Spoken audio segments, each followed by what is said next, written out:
joining us so promptly to the People Committee, so welcoming new members.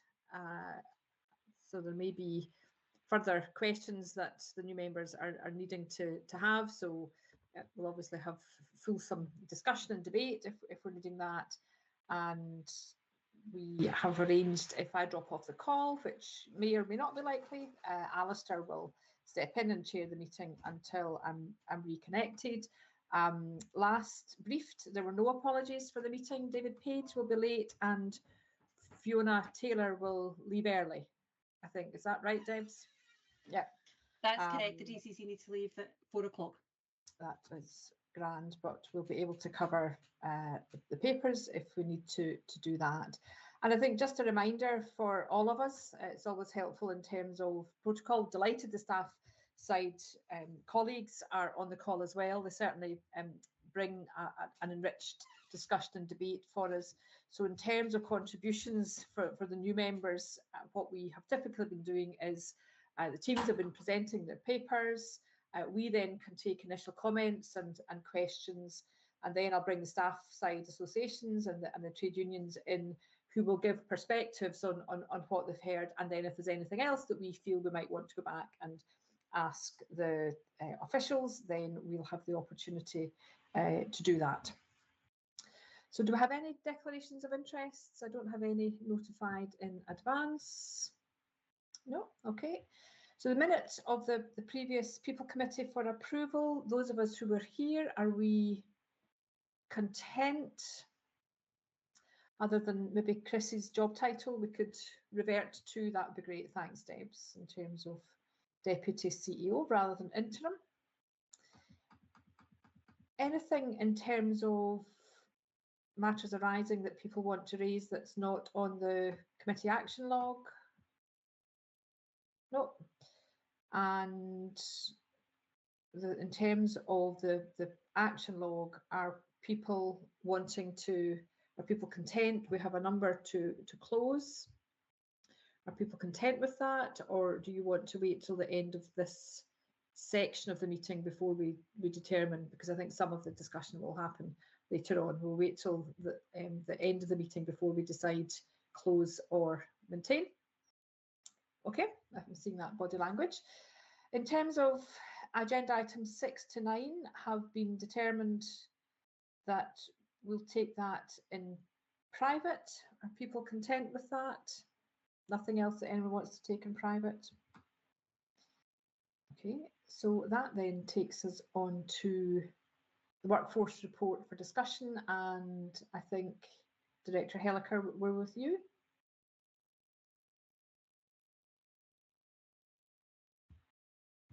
Good afternoon, members. Good afternoon, colleagues. Sorry, I'm just having a few technical problems here at the moment. Don't worry, I think we all are this afternoon.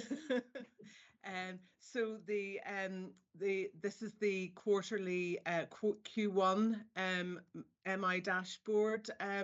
Chair, I believe you just referred to. Yeah.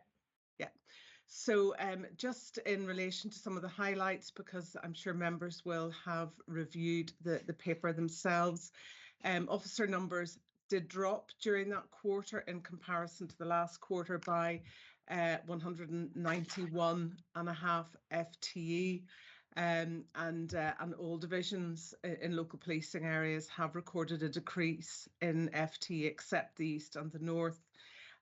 We have tried to ensure that recruitment numbers from probationers has been increased to accommodate this as far as possible. It is anticipated that planned probationer intakes for the remaining financial year will help to mitigate against the current trend in downturn. However, we are seeing a slight slowdown in the number of retirements as a consequence of the pension changes, which is good news. We are also seeing a shift towards a more balanced workforce in relation to representation of female officers. The proportion of female officers has increased across all ranks, with the exception of Chief Superintendent, but we are just about to embark on the Chief Superintendent promotion process. Interviews and assessments for that commencing the 12th of September, which we hope will see a further increase in female representation at that senior rank. Staff numbers have also increased by 25 FTA, which includes the SPA. In comparison to the last quarter, the total number of FTE now reaching over 5,700. Turnover it has been up, as I mentioned earlier. The highest levels of turnover are attributed to retirements for officers. However, I would just like to caution against any major concerns around turnover. Our year-end projection is sitting at just over 11% for police officers and 9% for police staff, which I don't think is something that that we need overly concern ourselves with in terms of overall workforce stability. But clearly, resilience and well-being of our officers and staff is of significant importance.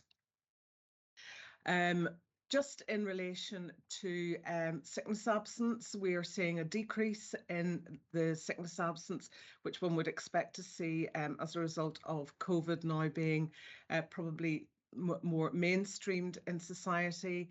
And whilst absence levels are still higher than normal, they are not as impacted by the COVID absences.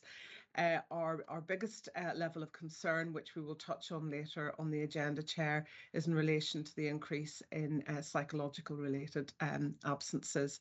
This, whilst a growing trend in society, is of considerable concern to us as an organisation, and the deep dive analysis that we discussed at the last People Committee, and which Damien Shannon, our Health and Wellbeing Manager, will discuss later on, significant work is underway in that space. I wanted just to mention toil, annual leave and re-rostered rest days. This again is an area of considerable focus to us in the organisation. The People Partner team are actively engaged with divisional commanders in this space to ensure that we are identifying some of the biggest areas of concern, and the HR Performance Board that meets monthly is considering this as a significant issue. We have seen since this report was completed, we are seeing a reduction in re-rostered rest days.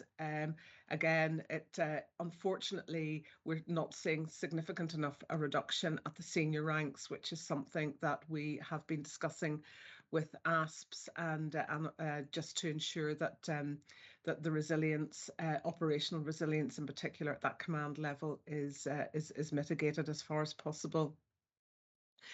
Duty modifications, again, another hardy perennial for us. There are fewer new instances of modified duties in comparison to the last quarter. The Duty Modifications Task Force, as you know, reported to SLB. Those recommendations are now in the course of being implemented, and I'm pleased to say that at my last HR Performance Board, I saw a significant effort and impact being made by the People Partners in tackling some of these really tricky and challenging areas. I will pause there, Chair, but very happy to take questions.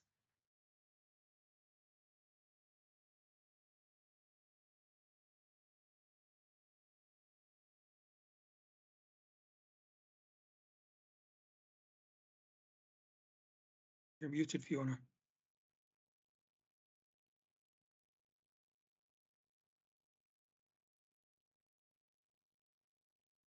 Still muted, Fiona.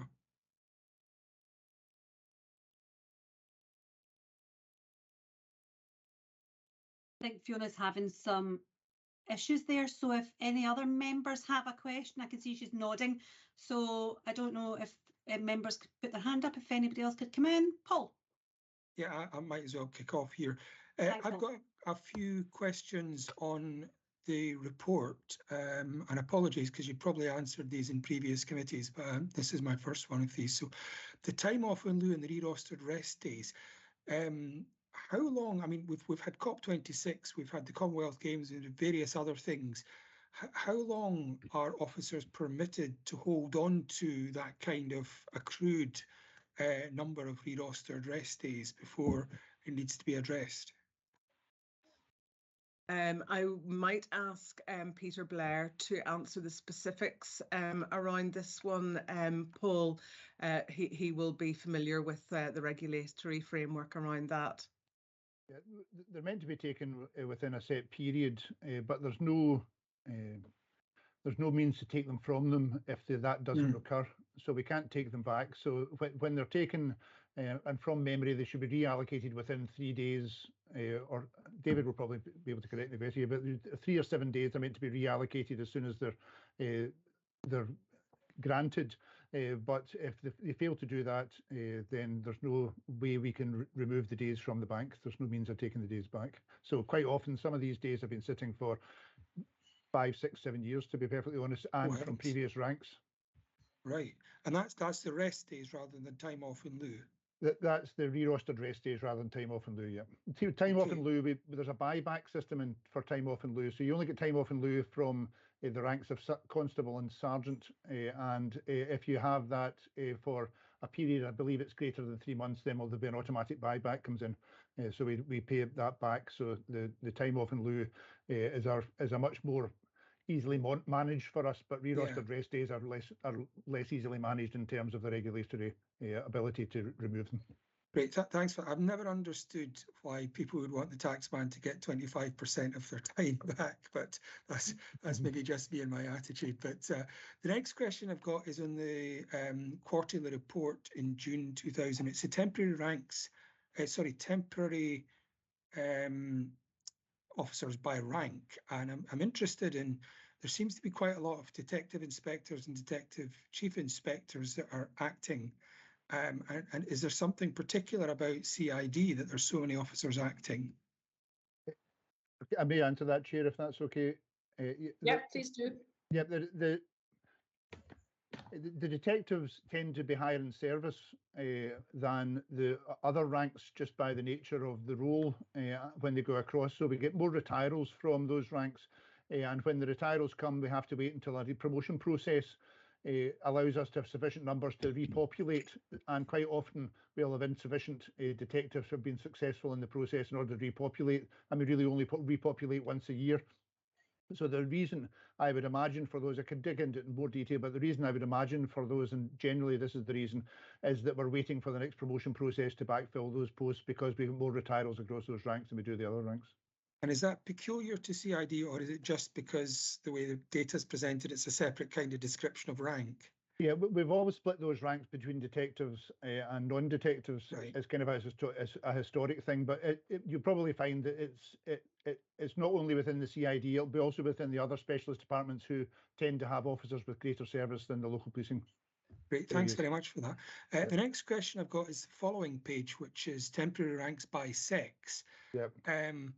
And I'm curious, it's, there's a significantly higher percentage of acting officers that are women than men. And why is that? I'm happy to pick that up. Thanks, Peter. So I don't think there's any particular design to that, Paul, other than the fact that all temporary promotions are advertised. So I think it's probably a demonstration of the success in our rebalancing the workforce. So all are advertised, and everybody has equal opportunity to apply for them. And I think that's hopefully seeing some mobility, particularly in the female ranks. Sorry, I'm not quite sure I would share your rose-tinted view of that. If I was in a temporary role and could be made permanent, hadn't been, I would think that was inferior to being permanent. So I would suggest the higher number of female officers that are in temporary roles is not a good thing. I would think if they were all permanent, that would be much better. I think why are men more likely to be permanent than women is where I'm coming from. Right. Okay. Well, maybe I picked you up incorrectly. So what we've seen, as I was saying earlier on, in all of the ranks since we introduced our new national promotion assessment processes, we are seeing an increase in females across all of the promoted ranks. The only one there where we've seen a slight decrease is in chief superintendents. But as I say, we're just embarking on the chief superintendent process at the moment. The temporary opportunities, Paul, we see those as a development opportunity, and traditionally there was probably a disparate approach to how temporary promotions were provided across the organisation. That some divisions offered them just to people who had perhaps done acting or temporary promotions before. We see these as an absolute part of the promotion and development process. They're offered as temporary opportunities, and they're all advertised. And we see this as a positive, and we would see this as a pathway to permanent promotion, because we run promotion processes on an annual basis now. Okay, well, if I were to put it like this, that women have to prove themselves about being in the post before they get promoted, but men don't. Is that an unfair conclusion to draw? I think I don't see that as a pattern at all. I see that we are getting really excellent balanced applications from right across our workforce. People are really encouraged through the My Career process and through their development conversations with their line managers to apply for promotion. We've seen a significant increase in female representation, both at recruitment level, probationer level, and through promoted ranks over the last few years. So I would say that that this is all part of the leadership development pathways that we have deliberately put in place. I mean, if I can interject, Paul, I think we've had dialogue about looking at trajectories. So I think when we get snapshots like this, you're right, it can either be reassuring or unnerving. And I think once we get a bit more in terms of data over time, then and with predictions, best and worst case scenarios, we'll be able to have a look at that and see the confidence. Well, sorry for interjecting. Yeah, no, it's just you're the chair. That's your prerogative. Could I maybe get some further information on this, on the number of officers in both genders that have been in temporary posts and subsequently end up being made permanent? So I'd be interested to see the comparison between the two, if that's possible. And sorry if you'll forgive me, Chair, but I think, have I got anything else on that? No, I think that's me. So sorry. Anyway, that's just me kickstarting. Okay. Here, so thanks. I'm done. That's helpful. Thanks, Paul. Now I had Alistair, then Tom. Unless Tom, you have something you want to raise about the temporary nature of promotion posts. No, I'm happy to make my turn if you want. Okay, thanks. Okay, thanks, Tom. Alistair? Yeah, thank you, Chair, and apologies just at the moment when your connection dropped, so did mine. So you'd said if you had a problem, I should step in. Well, what you need is a backup to the backup probably in the future with technology. So yep. Apologies for that. And equally, I know Paul asked a question, around re-rostered rest days, and I just caught the tail end of the response. So stop me if it's the same question.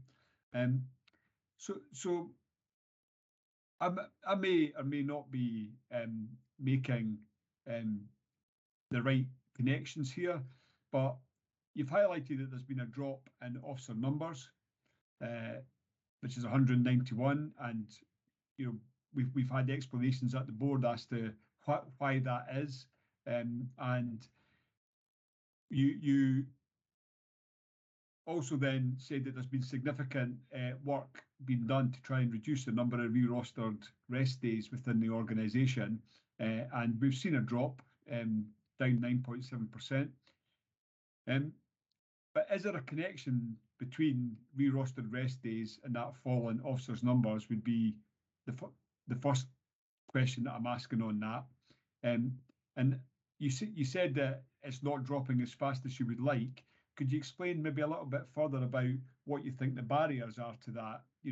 If it is a drop in numbers, if that's one of them, but what are the other factors, and how do we overcome those? And then could you also explain to me, because they're under different terms and conditions of service, all under equally demanding jobs. But the difference between the ability to allow people to take their re-rostered rest days if they are warranted officers or if they're police staff, what's the difference there in terms of the challenges? Could you help me to understand that a little bit more? So if that's all been asked, apologies, but that's what I was looking for. Thanks, Alistair. So I think I'll try and cover the questions that you ask, and please forgive me if I don't quite get it right. So the drop-in off that you were asking about, the drop-in officer numbers, the correlation between that and the drop-in re-rostered rest days, is that correct? Yes. So there will inevitably be some correlation between the two. I'm not sure that is necessarily the reason for the drop in re-rostered rest days, but certainly an active piece of work by divisional commanders and by the people partners in trying to reduce re-rostered rest days has hopefully led to, you know, a real focus on these things does tend to lead to action. But we really need to be mindful that, you know, a lot of people have been accruing rest days over a long period of time. And people accrue rest days for all sorts of reasons. And I know we've been into this with People Committee before, that some of them are within our own level of control because people are recalled to duty for all sorts of things. People had to work rest days over COP26 and during COVID over a long period of time.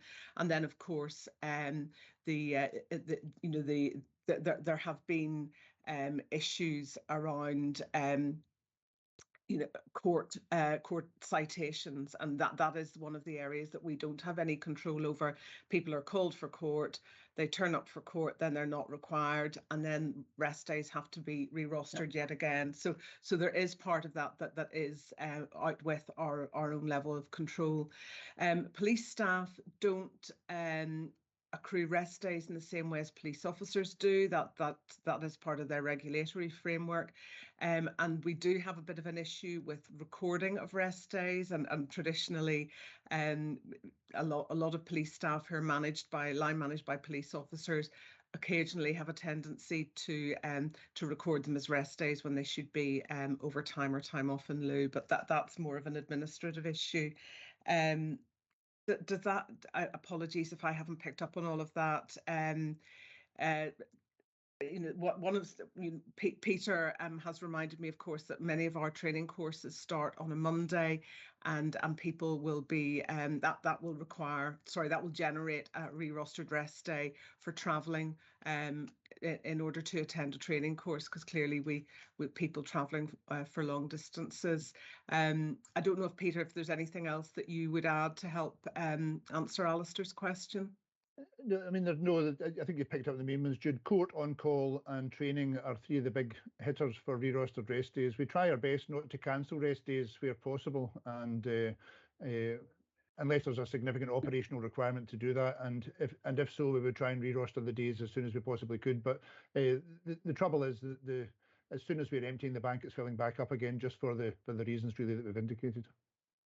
Okay, and I understand that and accept it, and I'm sure that there are, you know, strategic level conversations going on with other agencies, you know, because meeting their requirements is impacting clearly on the ability for people to get their rest days, and there must somewhere in there be at least part of a solution. But beyond the stuff that's within your control, what are the areas that challenge you that are within your control? And the other thing is, and I've maybe picked it up, it's just that in the covering report 2.14, it breaks down the re-rostered rest days, and it says that 61,121 for officers and 1,254 for staff. So that's why I thought that they were accruing re-rostered rest days as well. But you're saying that's perhaps should be down as toil, etc. But at the end of the day, that's still time off that staff need to get, and it needs to be fed into this system, as my understanding. I'm wondering if, in the interests of time, we do have further discussion and re-rostered rest days under 7.2. I'm wondering whether if we take it there, we'll maybe be able to group everything together so that we've got the full contribution, if that's okay, Alistair. Yeah, no, that's not a problem at all, Chair. Anything else? I'm happy to do that. That's fine for the moment. Okay, thank you very much indeed, Tom. Thanks, Chair.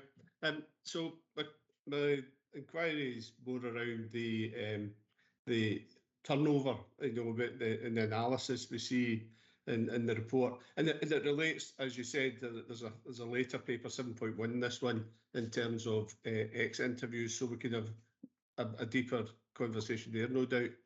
But the thing here is that the biggest reason for turnover is retirement, and it's obvious that's a number. But the analysis of what was the motivation for people retiring is probably the key question underneath that. So there's maybe some work around how do we dive deeper in that analysis in terms of the data and the way it's presented.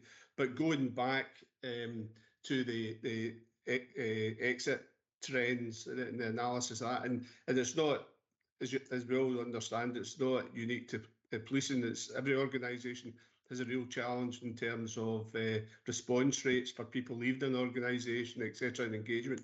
And it's just the question is there a hybrid here? Because people are more open when they feel very safe, and David Hamilton will recognise that with the feedback they get from members. Certainly the other staff associations will say the same thing. Is there something that we can work together to get that deeper understanding of the motivation behind these exits? Because that's where the real learning comes. But that probably is a bigger discussion once you get to 7.1. But my question here was about is that data as it's presented is a high level. It doesn't allow us to get that breakdown. Okay, thanks, Tom. Jude, anything you want to comment on that? We are going to pick up the exit interview data later on the agenda, Chair, and it is still early days.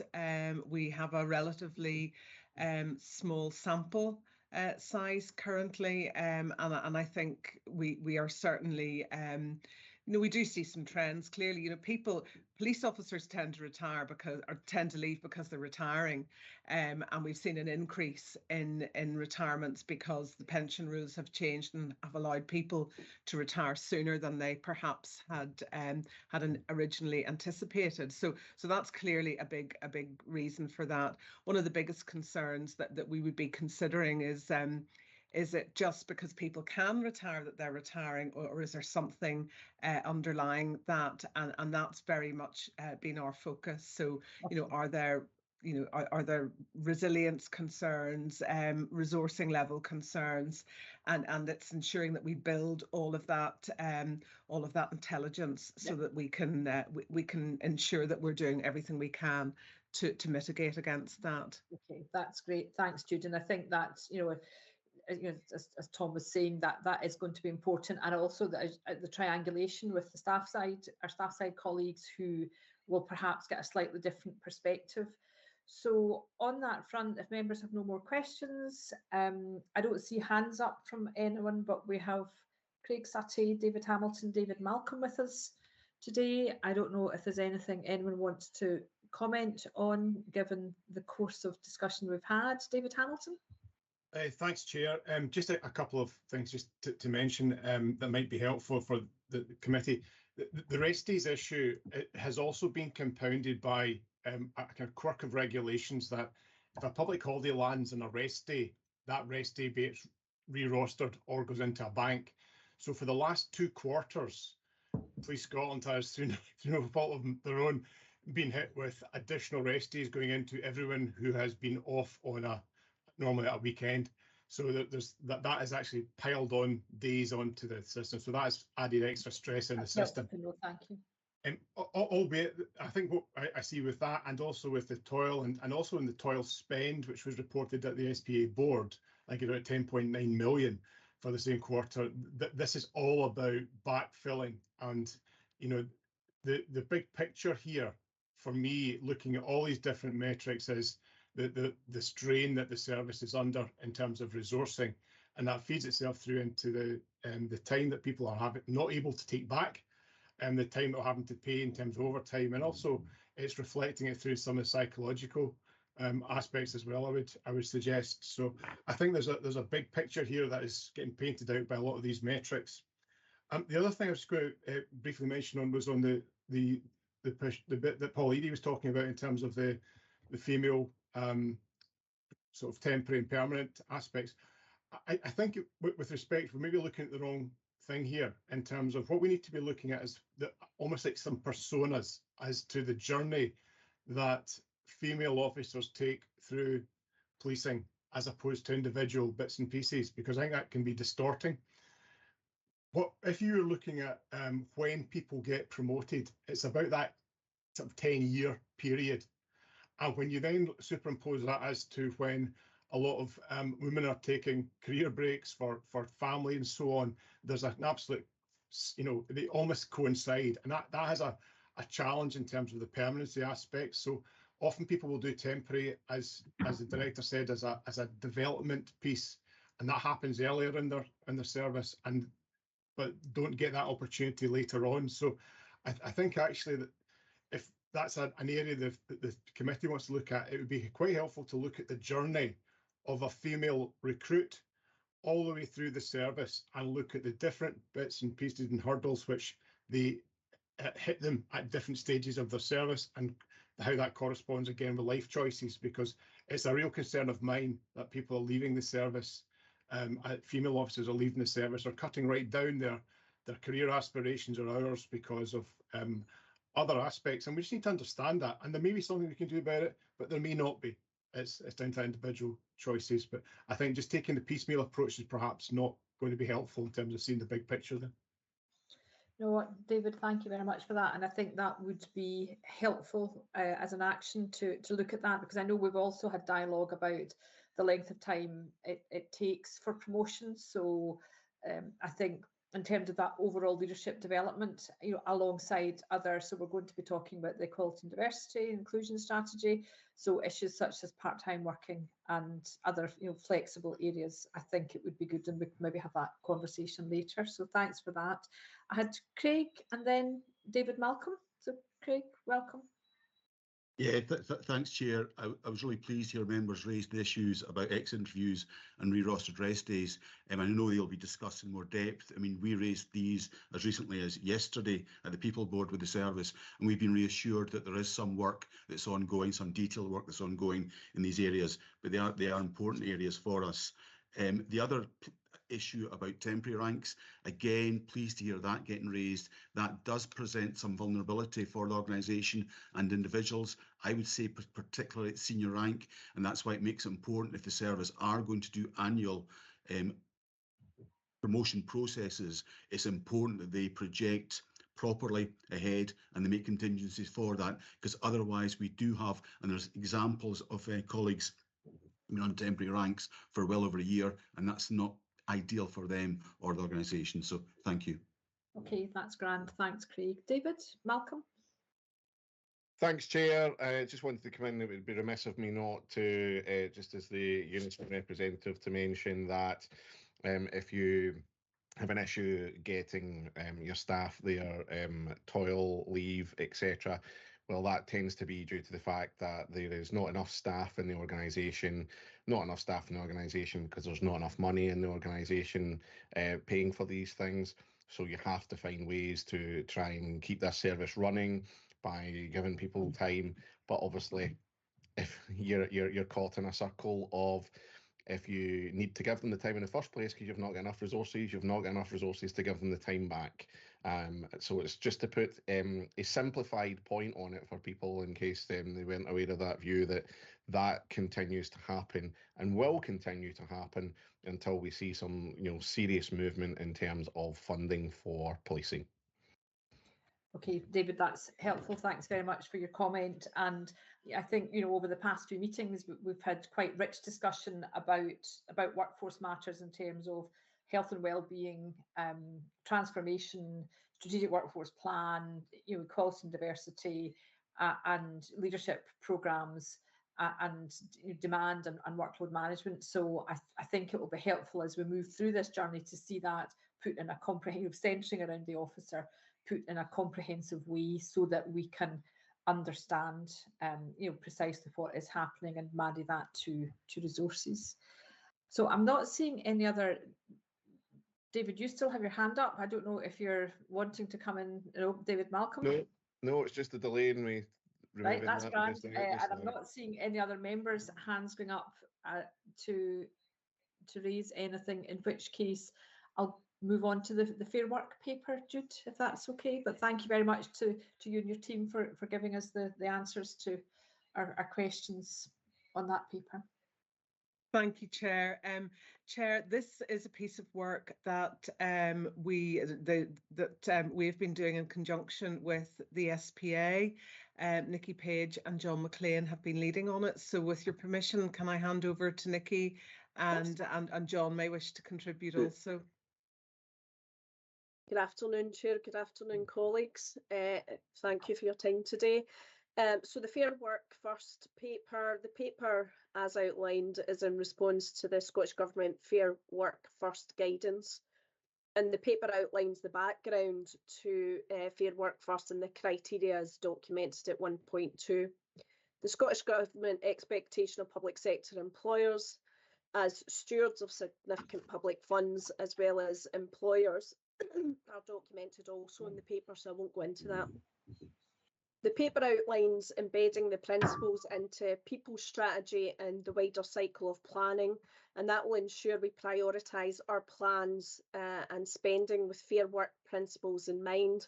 Going forward, based on our knowledge of the spending review, which I don't think I have to say too much about to this audience, certain aspects of fair work will get increasingly more difficult to deliver, particularly with the cost of living rise and the Scottish Government settlements potentially not reaching these challenges. That aside, it's still important that the principles, which are simply the right thing to do, and I don't think anyone's going to argue that, are at the heart of what we consider moving forward. So if those principles are written down and embedded, they are taken into account in all the decisions we make. So while we would like to be in a position to publish a joint statement with the trade unions and our staff associations, stakeholders did contribute to an improved, and I'm grateful for that, our proposed statement as part of the consultation. There is a natural reticence at this time to have a joint statement because of the challenges around the pay settlements, which I've just outlined, and I think everyone's well aware of. I think that has to be appreciated, but again, it doesn't stop the employer committing to the core principles. It is our aspiration to work with, obviously, our trade union and staff association colleagues towards that becoming a joint statement in the future. But the statement that we have achieved today is at Appendix A, and I'm happy to take any questions, as I'm sure is my colleague John McLean. Okay, thanks, Nikki. John, are you wanting to add anything to that? Nikki covered it all. Thank you, Chair. Okay, that's grand. Thank you. Members, any comments or questions that you might have on this? And whilst, no, I've got Paul. No, on you go, Chair. No, I was going to say, whilst I'm waiting for my my member colleagues to ask anything. So if I'm being honest, I was disappointed, Nikki, that there wasn't a joint statement, because if we're talking about giving the workforce a voice, then what better voice could you have by having a joint statement? So the question for me is, when do we think we'll be able to have a joint statement? I suppose that's something that we can continue discussions with, as I say, our staff associations. I can understand, to be fair, Chair, they're reticent, particularly in current financial climate. And I think we're all on the same page in regards to the challenge, I think. And I don't think anyone is in dispute about the principles we're talking about. I think there's just that reticence of putting your name to something that are one set of principles that there's maybe doubt in regards to. Not that I think the organisation isn't committed to that, but doubt in the ability of the wider framework of government and that to provide for that. And I think that's really what has been the difficulty in discussions rather than any disagreement in the principles of this. I think that's absolutely given, that everybody believes that these are the right things to do. There's no doubt about that, Chair. Okay, that's great. Thanks very much. So I have Paul, then John, then Alistair. Yeah, it's just two points. First one is, if it's the right thing to do, it's the right thing to do, and whether or not there's the resources there doesn't stop it being the right thing to do. And what concerns me is using a relatively short-term financial crisis as a reason for kicking the can down the road. That bothers me, and you know, we need to get this moving as quickly as we can, in my opinion. Because not all of this is necessarily related, is necessarily going to cost us. Some of it's about the way we do things.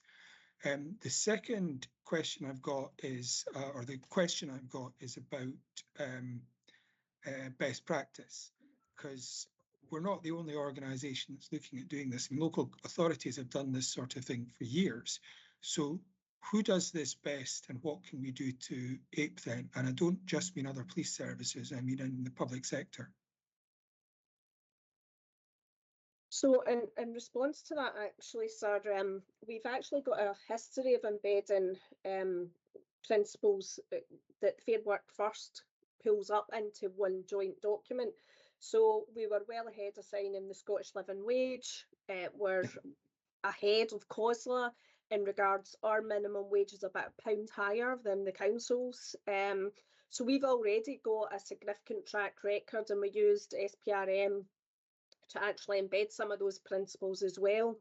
So in terms of where we're at, we're actually in a very favourable position in terms of public sector in the Scottish market just now. So what stops us then just signing up to this if we're almost all the way there? I don't think there's anything that stops us signing up to it. I think the concern for the future is that it will get harder and harder to achieve if the money available to policing reduces. We will have to prioritise the available money with the reward for our people, and that's going to involve difficult decisions as discussed at the board. You're not seriously just suggesting that our priorities are going to be unfair? But no, right. But what I'm saying is that's why this is an opportune moment to set the bar absolutely clearly in our stall out as the employer, to say that fair work will always be our principle, as it has been and as we've demonstrated in the past. Okay, thanks very much. That's helpful. Thanks, Paul. Thanks, Nikki. And I think for me, the workers' views being actively sought and listened to and making a difference, I don't think it's a financial issue, but we could maybe hear from our staff side colleagues about that shortly. So John, then Alistair. Thanks. This was more in the spirit of the joint working with Nikki as opposed to questions as members would do. So on the bit around about how, well, first of all, the paper does propose that we sign up to the statement as an organisation. It very clearly proposes that the SPA and Police Scotland endorse fair work. The second part is that despite not having a joint statement, I feel like there's been a constructive dialogue about this statement with staff associations, and there's been discussion with unions as well. The point is that there is, within the proposal, there is an annual assessment that looks at good practice, that looks to involve staff associations and unions to assess the extent to which there's an evidence base for the extent to which we are delivering on fair work and areas for improvement. So the main focus of the service, SPA and Police Scotland, using the fair work principles is to facilitate continuous improvement through engagement with stakeholders.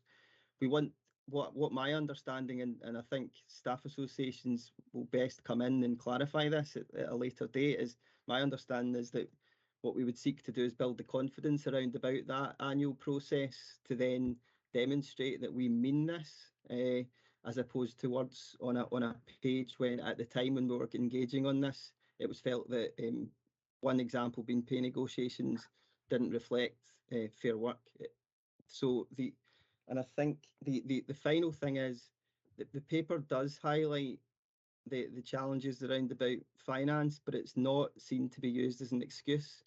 This is seen to be used as trying to make sure that we prioritise our spending in the most targeted way to ensure fair work, and to call out areas where there are challenges that will help the authority and others advocate for any change that's necessary to support the well-being of SP and Police Scotland officers and staff.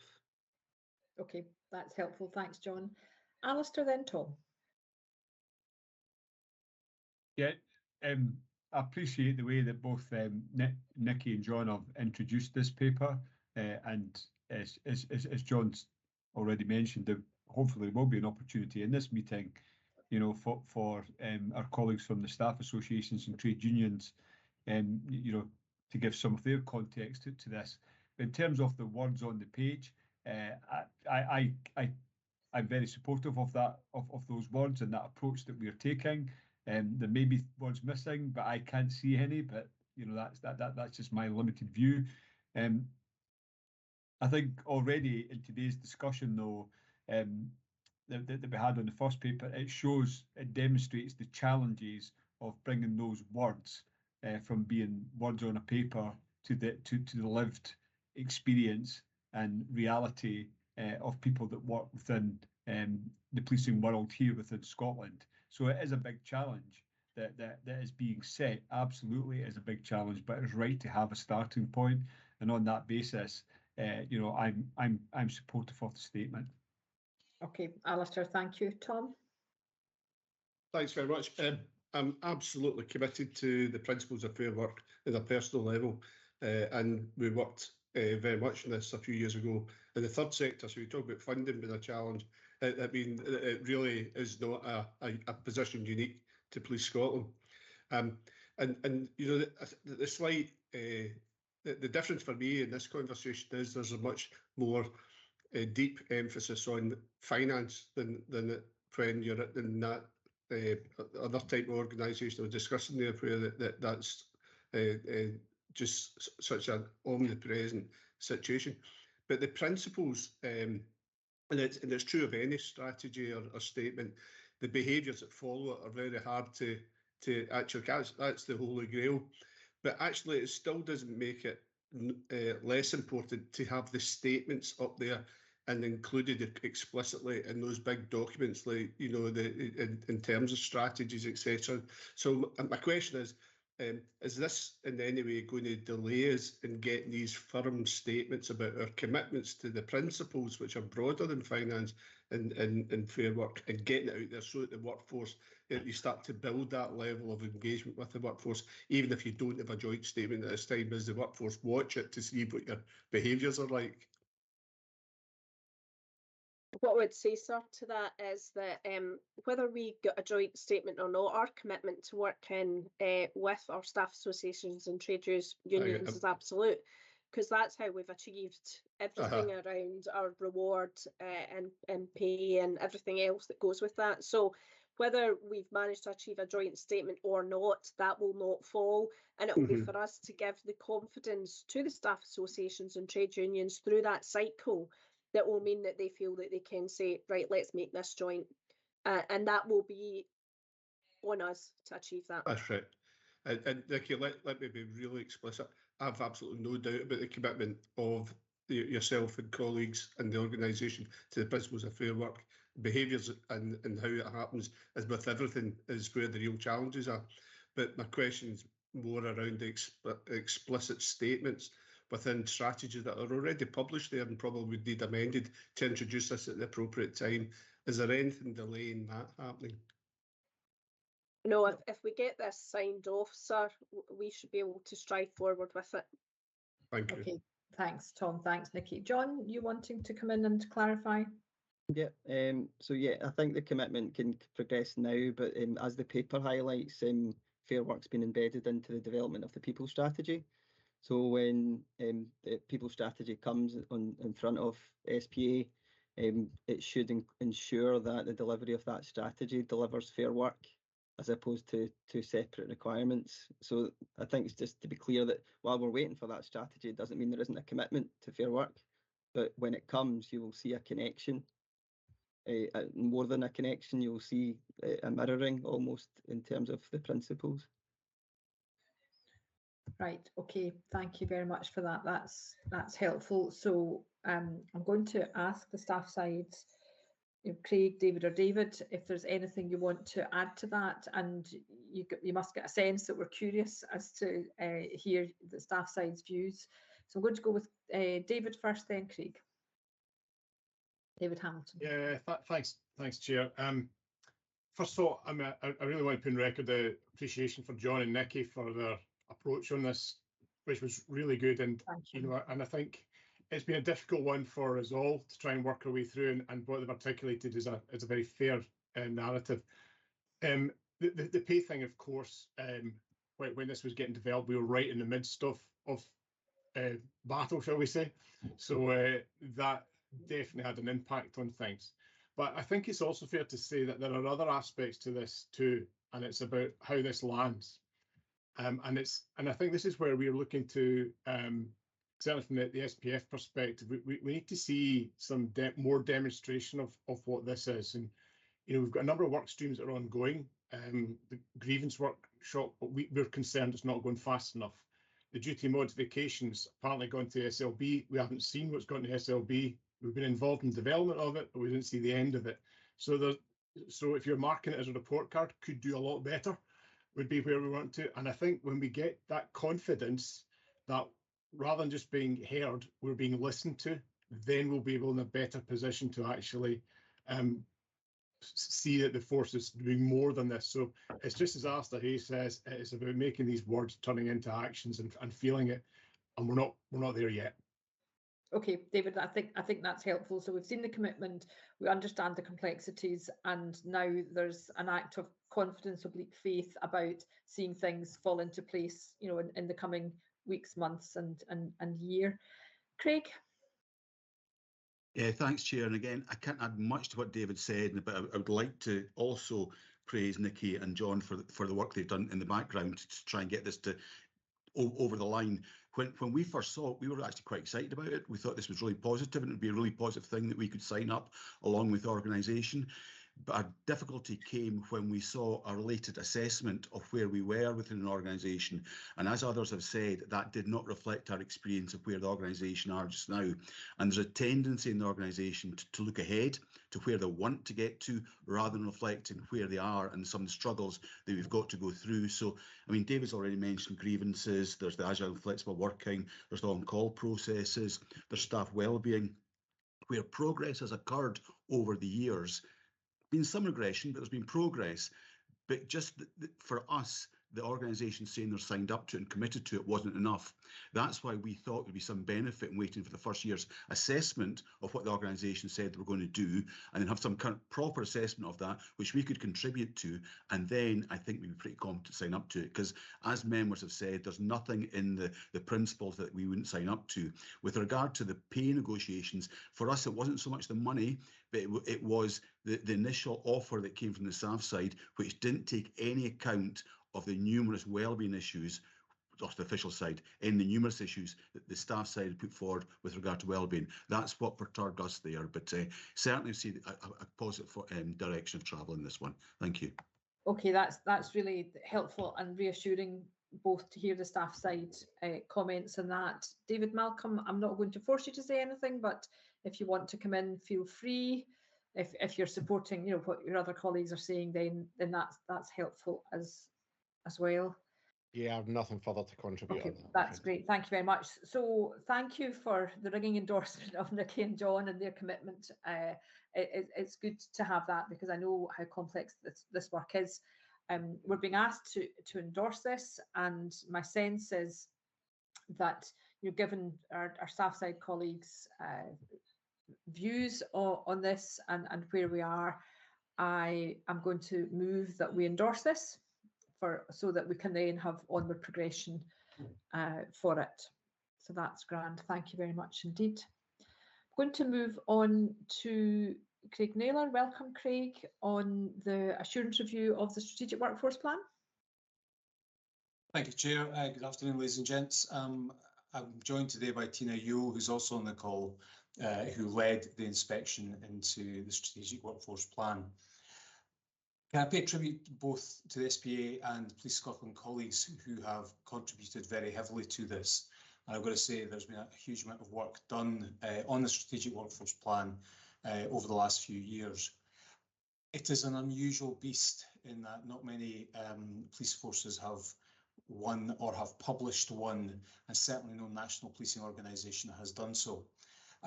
It is challenging.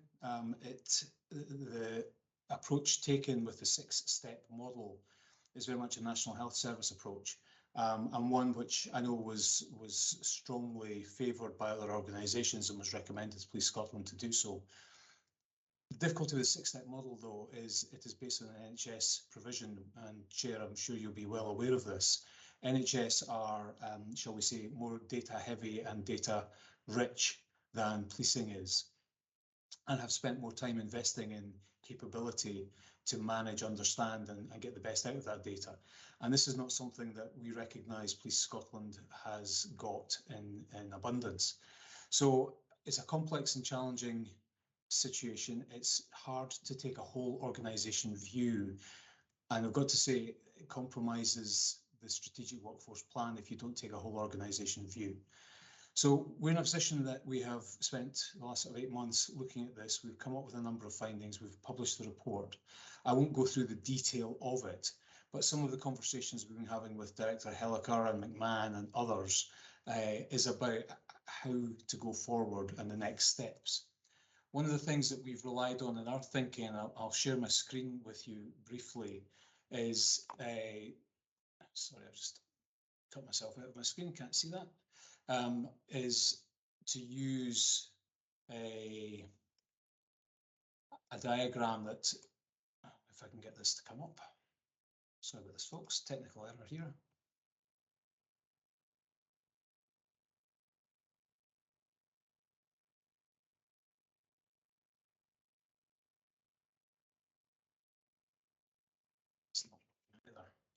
Apologies for this, I'm having a technical... No, we're almost there, Craig, thank you. Yeah. Oh, well, we were almost there. You were almost there. I'm having a bit of a technical issue. Let me see if I can start again.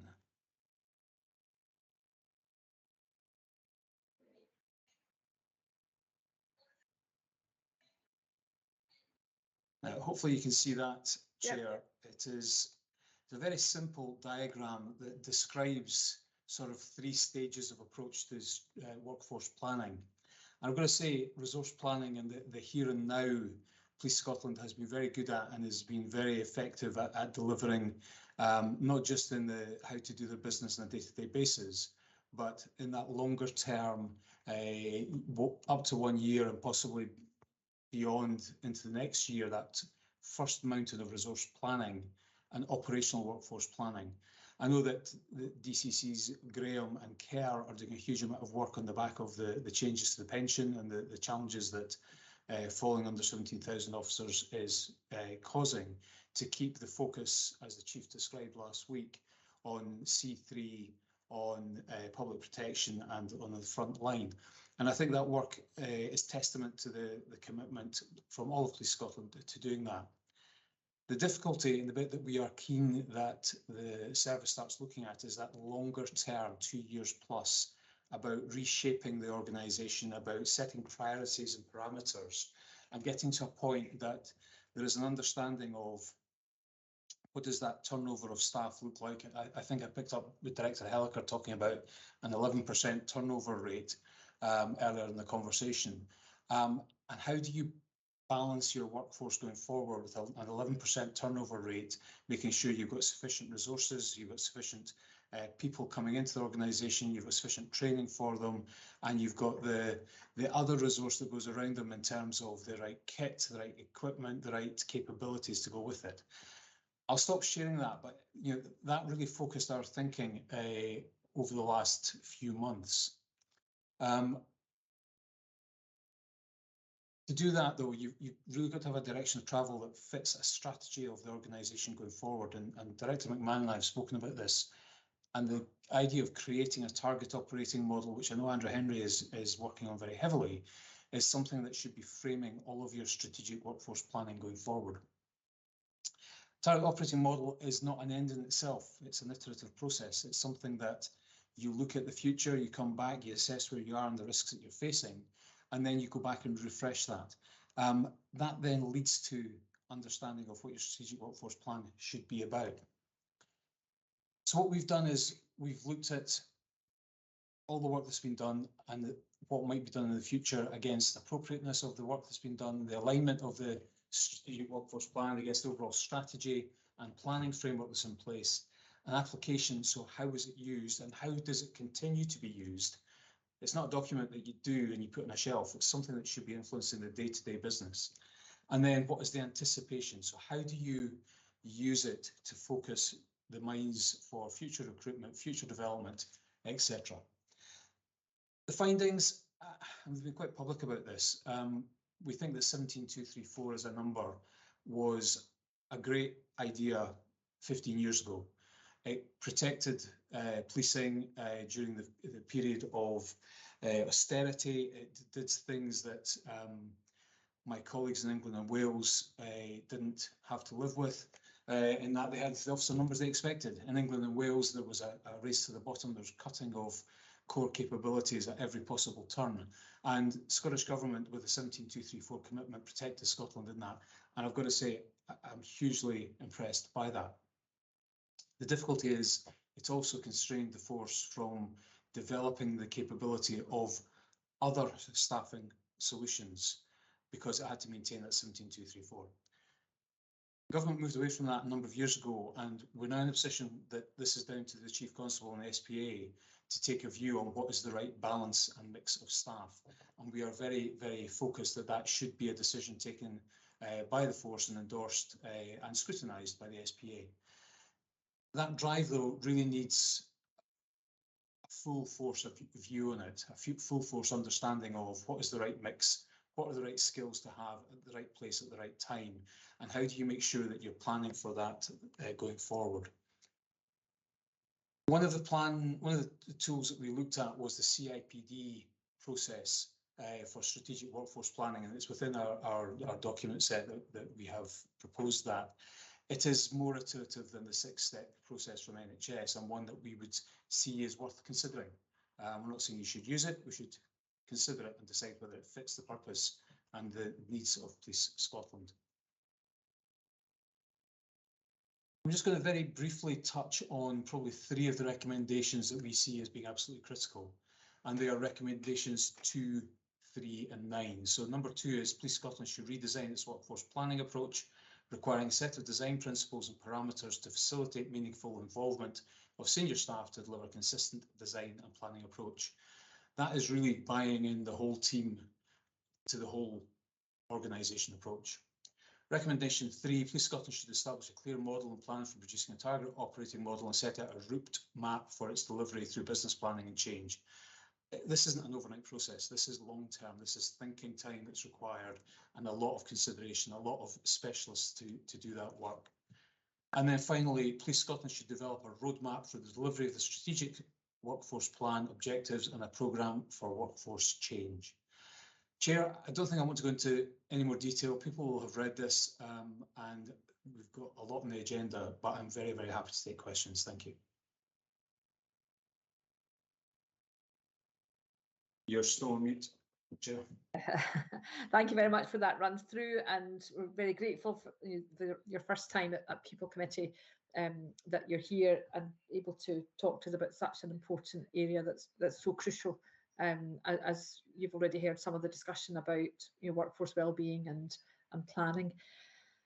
Members, comments or questions?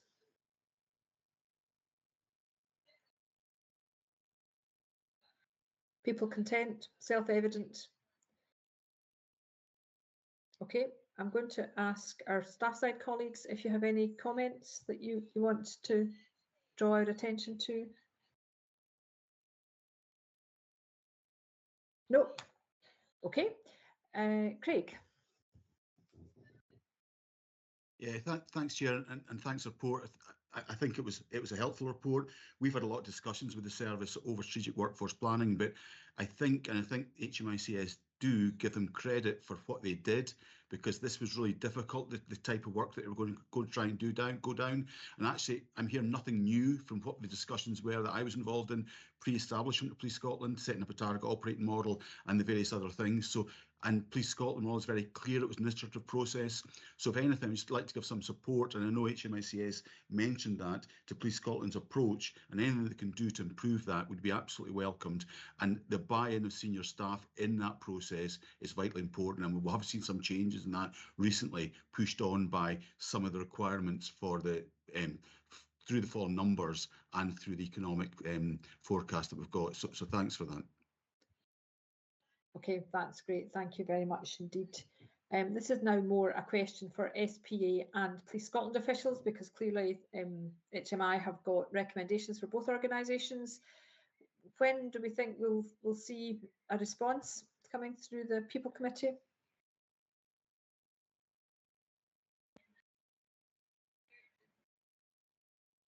Chair, I can come in. Yeah, thank you.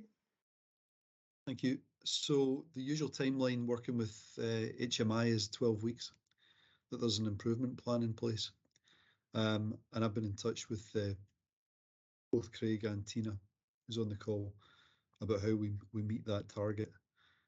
There's a considerable level of uncertainty, obviously, given the budget context, given some of the discussions that were alluded to at the board last week about the strategic choices around service delivery, about the parameters ultimately, about where we want the workforce to be and what we want it to look like in terms of size and shape.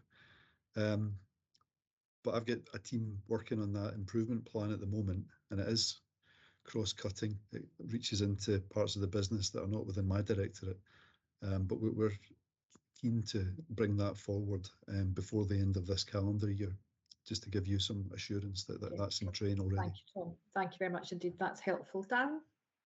Thank you, Chair. Yeah, I have a meeting in the coming weeks with the Chief Exec and both of the Deputy Chief Executives, recognising that the SPA, the recommendations aimed at either Singler jointly, the SPA and Police Scotland, touch beyond workforce in some instances. So we will be meeting and then liaising further with colleagues in Police Scotland.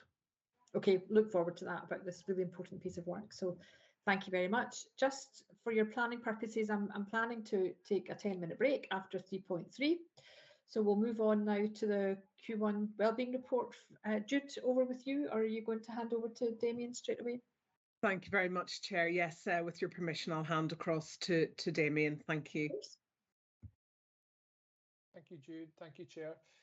Yeah, so I take the paper as read. This is the Q1 Wellbeing overview and highlights. So this has been really a period of really proactive engagement in terms of the health and wellbeing team getting out there and raising awareness around particular areas that we focus on.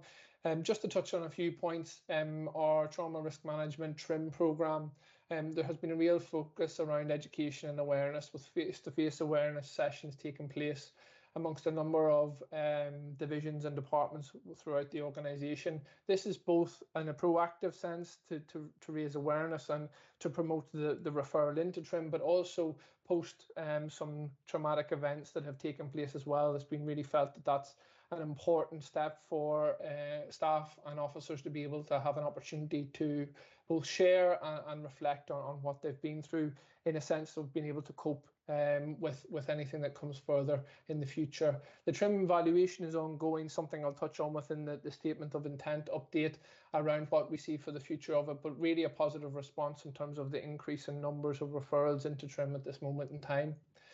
Mental Health Awareness Week 2.7, we worked with our corporate comms department in terms of on PPCW and pulling together this year's campaign, which was around the theme of am I okay, are you okay? So really looking at yourself internally to see are you okay in terms of your mental health, but having that awareness to support colleagues also.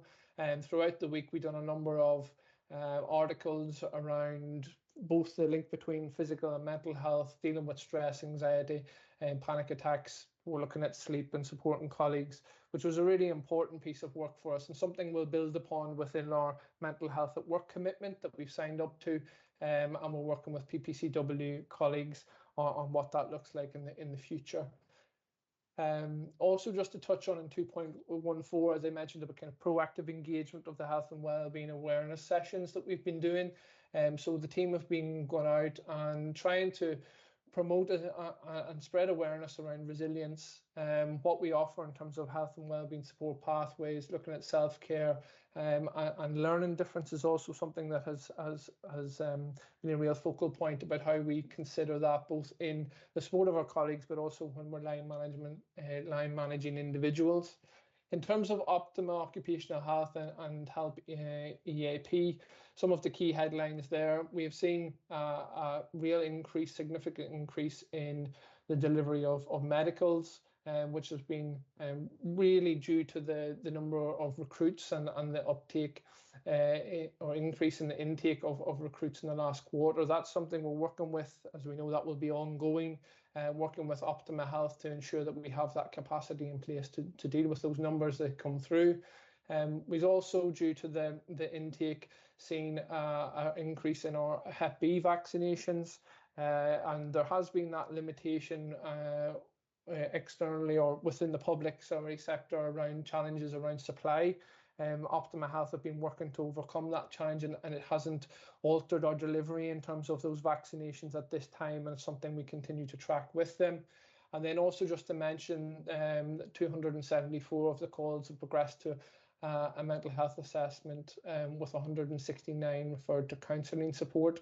At the moment, the average sessions per person receiving counselling support is 4.2. For us, it's really important that we're working with those individuals that don't progress to mental health assessment to understand how have they arrived at EAP and what support they have in place. So whether that's external agencies and support pathways we have in place to make sure we're having a referral, we're also understanding is our marketing and communications around what EAP is something we need to focus on as well.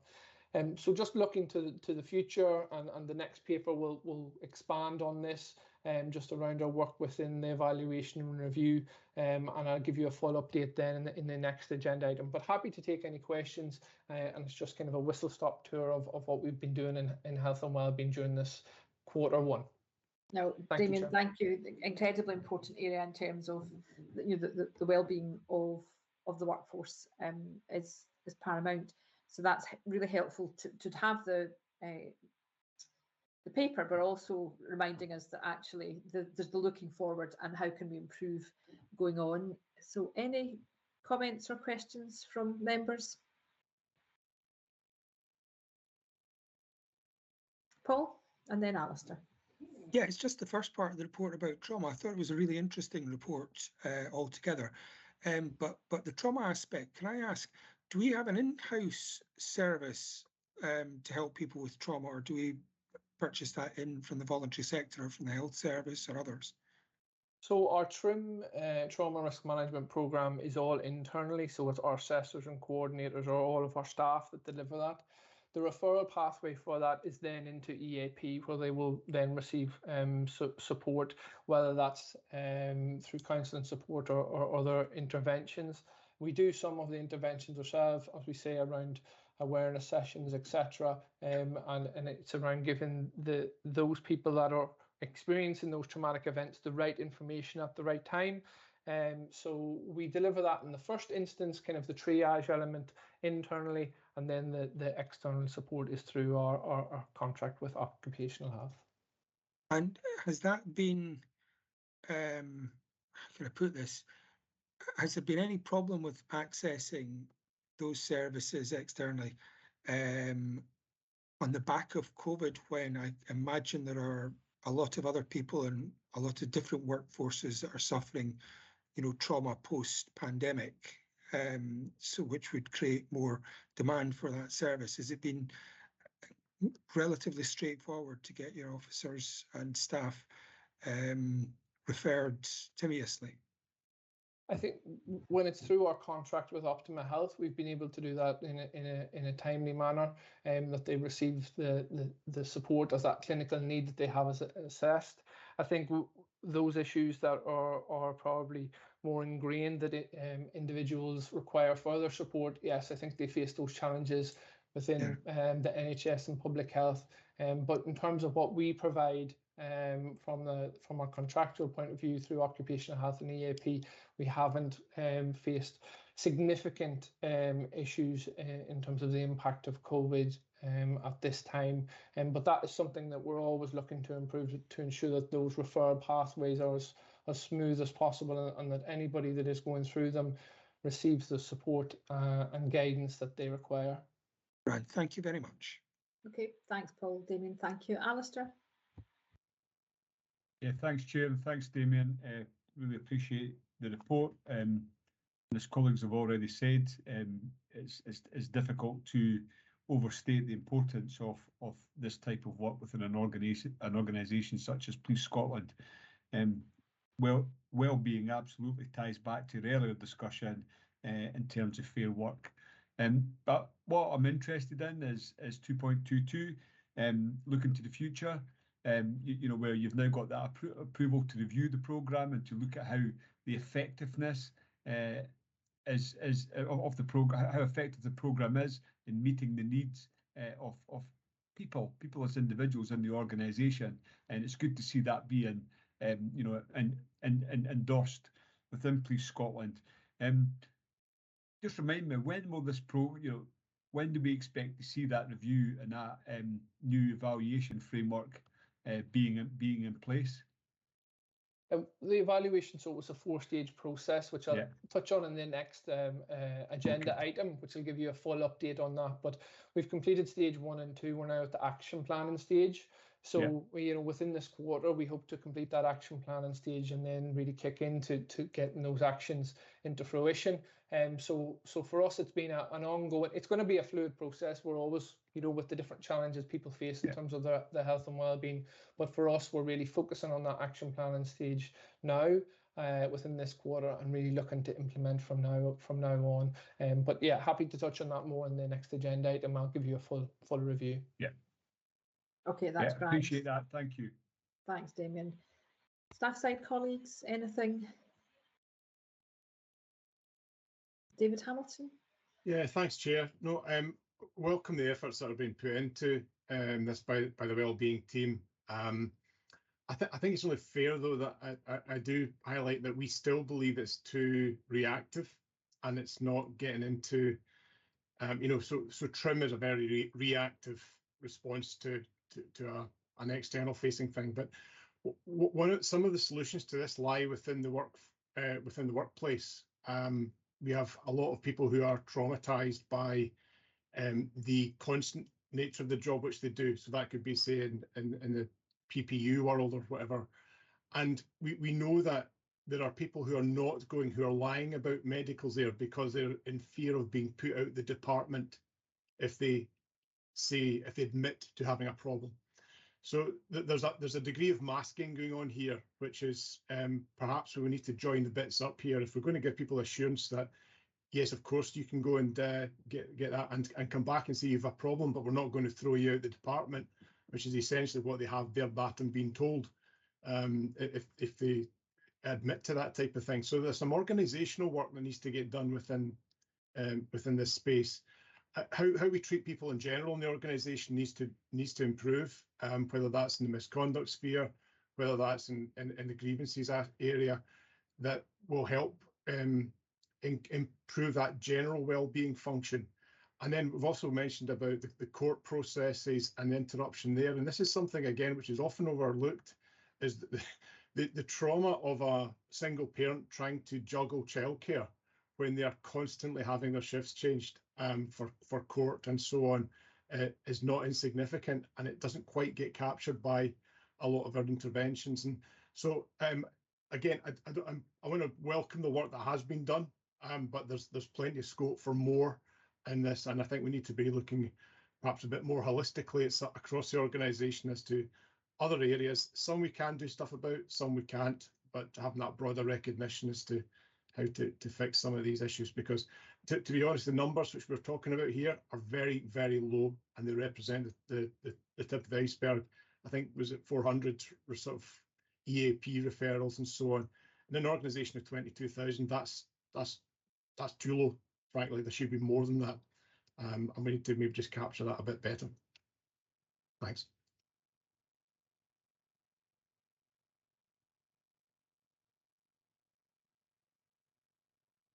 Chair, you're on mute. Mute. One of the questions I have, so David, thank you for that. One of the questions, Damien, I have for the next paper, and I'm happy for you to either respond just now or say let's just move on to the next paper, is the element of being proactive. So how do we maintain people's, you know, if our aim is to create an environment for people to flourish, for them to have flourishing mental health, and recognising the complexity and the deep challenges that policing does in its day-to-day work. Therefore, we have to put in even more effort to keep people well and support them, and then support them in their current role. In terms of that proactive nature and whole system, because I mean, I think it's interesting, some of the comments in the next paper as well would suggest that we're needing to do quite a big improvement. So my question at the moment then is, in terms of being proactive, where do you think we are with that, or would you rather keep that for the next paper? And if I think I could probably, within the framework they identify in the next paper, I could address that point for you in terms of the three elements of prevention, and I'll make a note of that point and address it directly, if that's okay, Chair. Of course it is, because I'm seeing no more hands, so I'm going to move us on to the next paper anyway. And Jude, I don't know if you want to introduce it, or do we stay with Damien? I think in the interest of time, Chair, I'm happy to stay with Damien. Okay, grand, thank you. Thank you very much, Chair, and thank you, Jude. So this is we've presented previously in terms of the programme review and update in terms of the earlier stages, and now we've progressed further. The 4-stage process, as I've mentioned, that we're going through in terms of our methodology, the review and evaluation stage 1, to develop and prioritise those programme options, to develop an action plan, implement, and then the ongoing evaluation of the programme.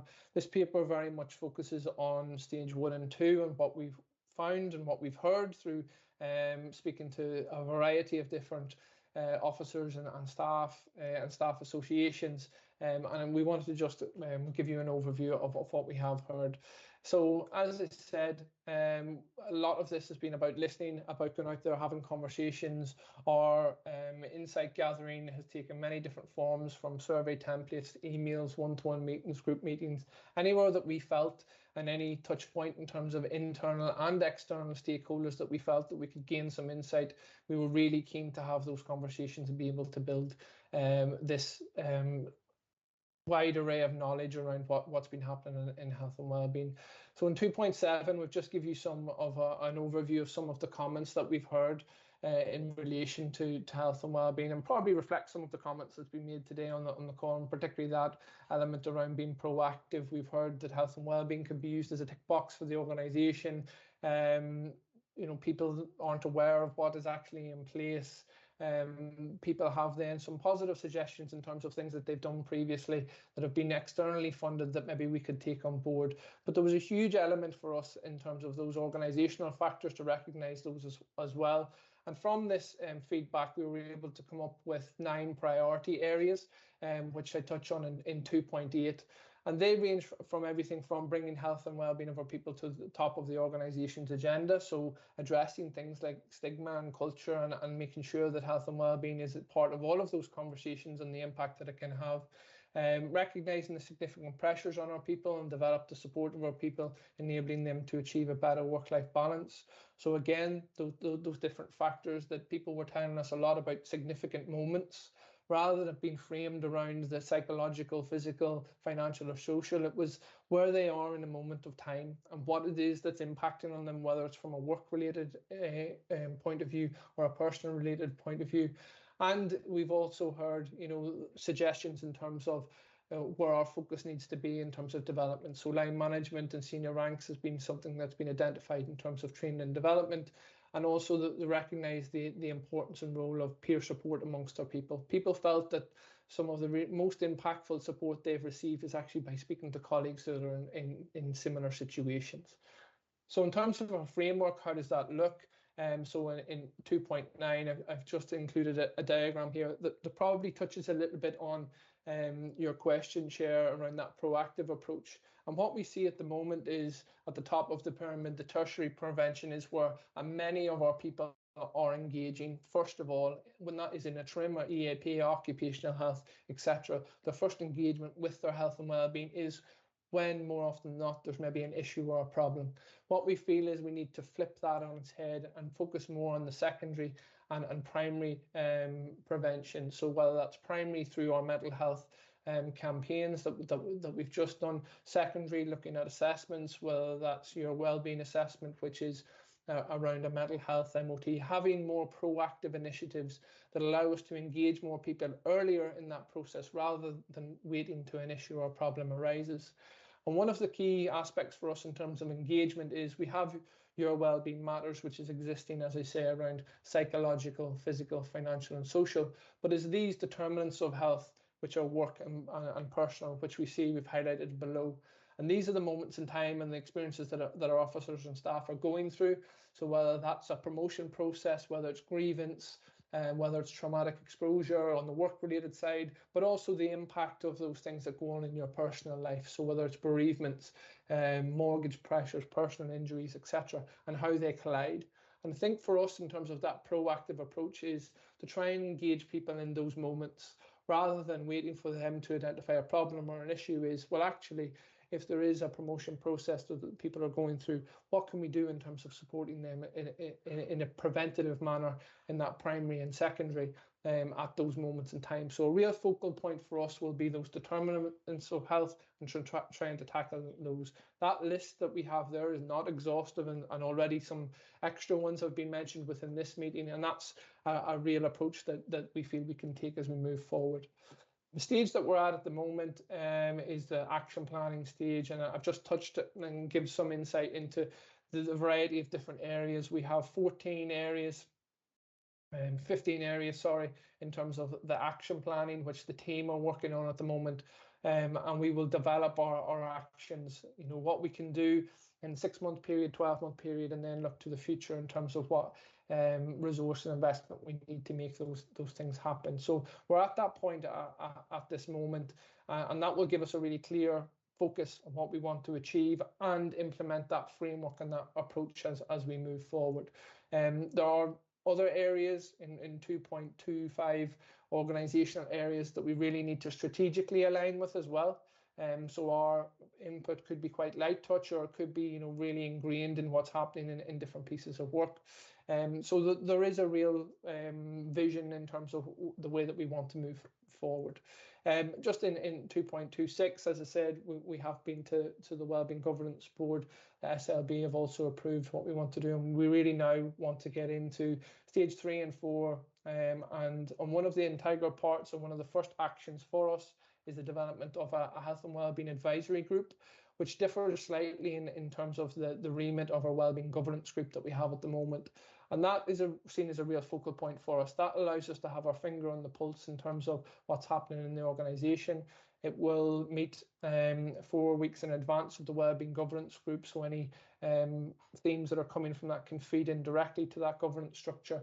And the membership of that is really trying to get a really broad scope in terms of representatives from local police and special divisions, corporate functions, and also our staff associations, which we've worked closely on the development of this framework but also to give us that sense of what's happening. We feel that will be a really, really fulcrum in terms of being able to have a fluid approach to the framework rather than it being stuck at what we've presented at this moment in time. So I'm happy to take any questions, Chair. That's, again, a whistle-stop overview of what's been happening and what we see the future looking like in health and wellbeing.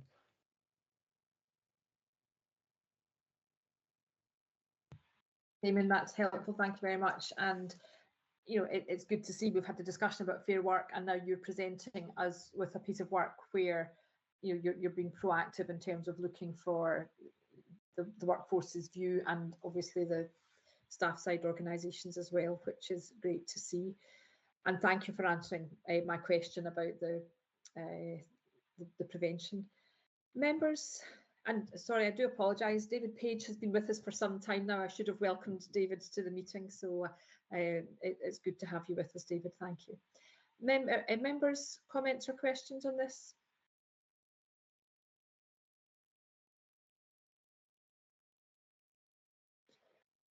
No, I think that is helpful. You know, we have obviously the theme of health and wellbeing has run through the agenda today, and obviously, Damon, your commitment to review, moving on, respond to workforce needs is powerful. So thank you for that. I'm going to ask the staff side team if there's anyone who wants to come in. David Hamilton. Yeah, thanks, Chair. I just wanted to really welcome this paper. I think it's a very honest paper in terms of recognising some of the challenges. And I mean, to be honest, I'm just a bit frustrated that it's the same challenges I personally brought about 5 years ago, and we're still talking about it and writing it down. So the fact that it's got to this level, at least showing that it is being recognised and taken forward. So again, just want to put my support to that in terms of how we move it on, and thank the work that's been done to date on it. No, that's really helpful. Thanks for acknowledging that. And yeah, the very tangible commitment for moving forwards to improve is certainly within the paper, and we look forward to getting further updates. So thanks, Damien and colleagues, for bringing us to this place. We are, I think, still with Jude in terms of the leadership programme. Am I right? Sorry, yeah. Inspection of the training development phase 2.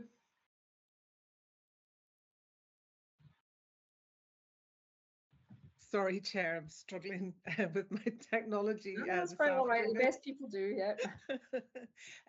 Yes, thank you, Chair. So the purpose of this paper is to provide members of the People Committee with an update on the ongoing work the organisation is doing in relation to HMI's thematic inspection of training and development phase 2, and articulate how this phase 2 recommendations plan will be mainstreamed into the EDI strategy, which I know members will be looking at later on in the agenda.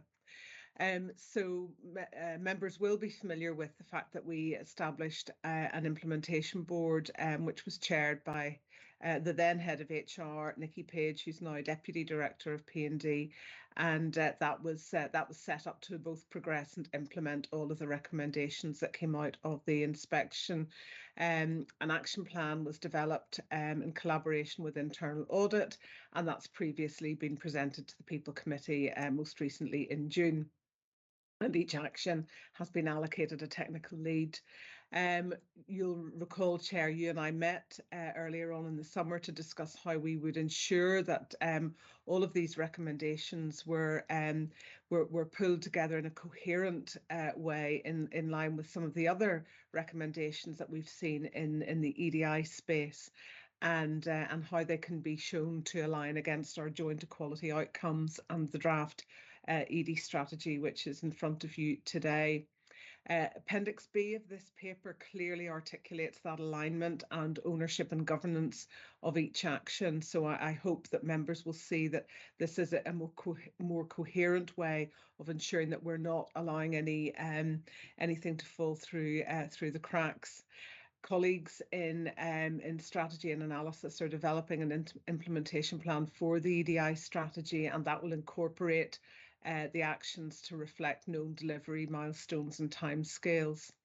The phase 2 recommendations are under the strategic oversight of DCC Taylor, and regular monitoring and progress updates are reported through the ED group, which is the Equality, Diversity and Inclusion in Employment group, which I chair, and the EDI and HR sub, which is chaired by DCC Taylor.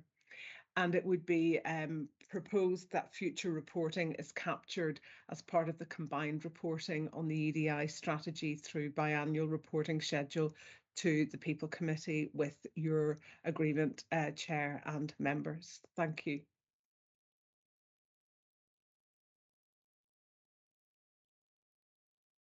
That's really helpful. Thank you very much for that. Members, comments or questions? No, it looks as though people are content. Anything from our staff side colleagues? Also, Paul, apologies, Paul. Yeah, just give me 1 second. It's just looking at my notes here.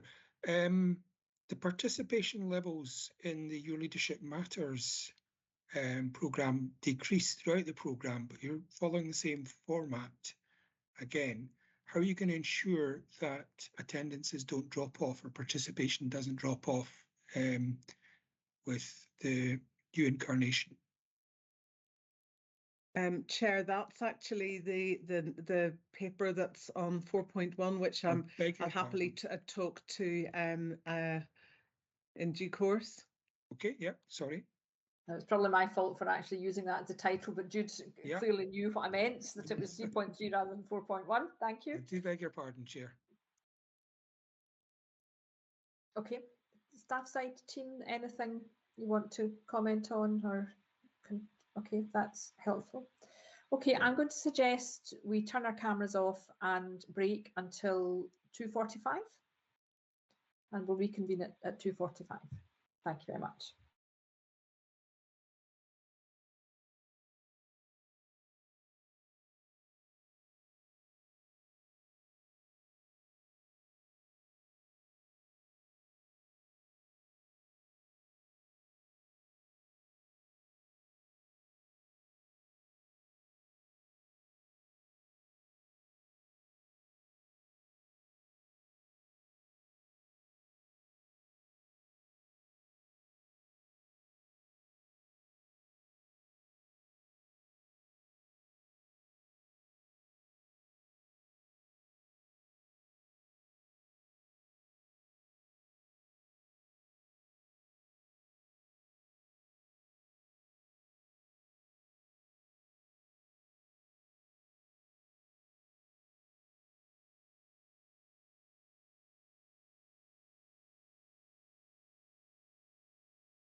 And I will wait and see.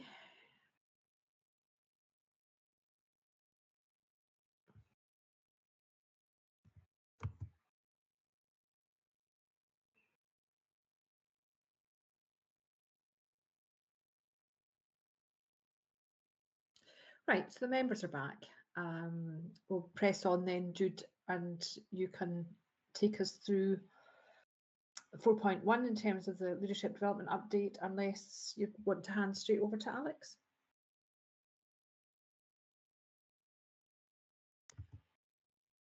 Sorry, Chair. No, what I was going to do, Chair, if you don't mind, is I was going to touch on some of the headlines on the paper, and then if there was if there were member specific questions, ask Alex to pick them up, because there's a huge amount of information in here, and I know that members will have taken the trouble to review them. So if I just kick in, this is the biannual report into the leadership and talent programs. It focuses on a number of key things. The first being the leadership program, which was part of the change program, which incorporates the introduction of my career, which I know members had a deep dive on in recent months, and we had a really good conversation with the People Committee on that. And I think we also had other members of the SPA board at that meeting, so it was very useful, certainly from our perspective. The Police Leadership Development Pathway, which of course is the replacement for the police diploma, which allows our constables to progress to sergeant and beyond. And again, we've had some further discussions on that. And the Accelerated Leadership Pathway, which is for our officers who aspire to more senior ranks, and we are now in the second cohort of that. It provides an update on other aspects of the L&T portfolio, many of which members will have had sight of before, such as our leadership programmes, such as the First Line Managers Programme, the Established Leadership Programme, the Senior National Police Assessment Centre Development Programme, which was really well attended, and some really good results last year. And I know, again, members, I updated you on that at the last People Committee. And the one that I really wanted to focus on specifically, Chair, today was Your Leadership Matters, which is our flagship leadership development programme, that spearheaded by DCC Taylor and run in conjunction with EY and EY Lane 4.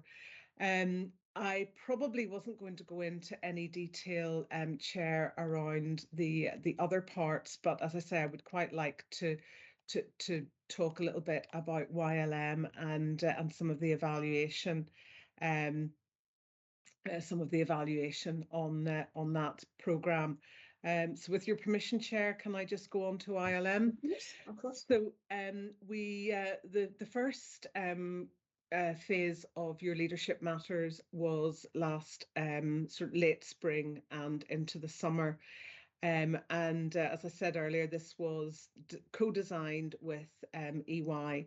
And this was a programme designed for our top 250 leaders in the organisation. And when I say the organisation, that's Police Scotland and the SPA. So this was really for our superintendents, chief superintendents and staff equivalents right across the board. The programme was wholly delivered virtually. And the reason for this being that whilst we had hoped initially to design something that we could have a hybrid approach to, the ongoing nature of the pandemic just prevented us from doing anything like that. I know that myself and DCC Taylor and the Chief Constable were absolutely determined that we were going to proceed with the programme, that we weren't going to allow the pandemic to excuse me, disrupt our approach to help to starting to develop our leaders.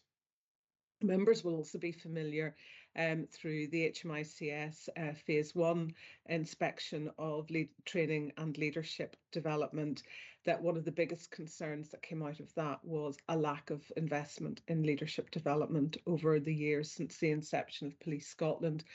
And that is one of the fundamental reasons why we were so keen to crack on with YLM.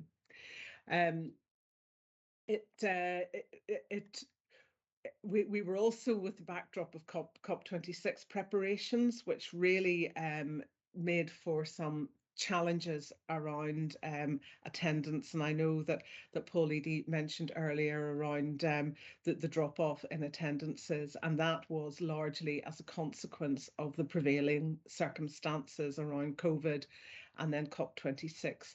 But mindful of that, we are very reassured by the evaluation of the first phase of YLM, and also some of the learning from YLM. It was absolutely groundbreaking for us in Police Scotland to be doing something like this. We had no idea whether the technology was going to be able to be up to it, and it was.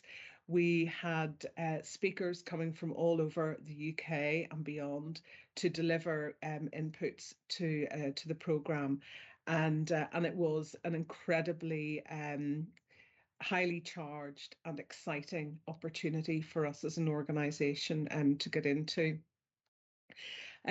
I think that there are many learning elements that we would pick up from YLM. You know, how can we do it even better next time around? And next time around, we are in the final stages of procuring the contract for a strategic partner, delivery partner, and I know the board members approved that last week at board, and that is now going through the appropriate processes.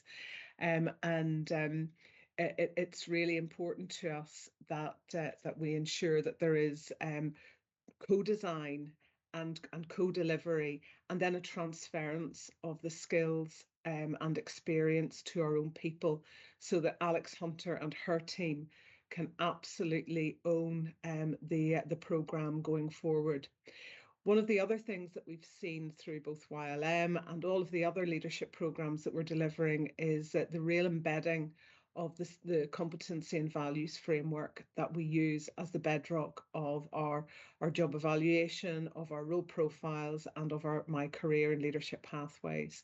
And this is an adaptation of the College of Policing's CVF, and we are seeing now it becoming natural currency in the organisation, particularly as it's linked to our new national promotion processes. So it's great to see that as the bedrock of the work that we are doing.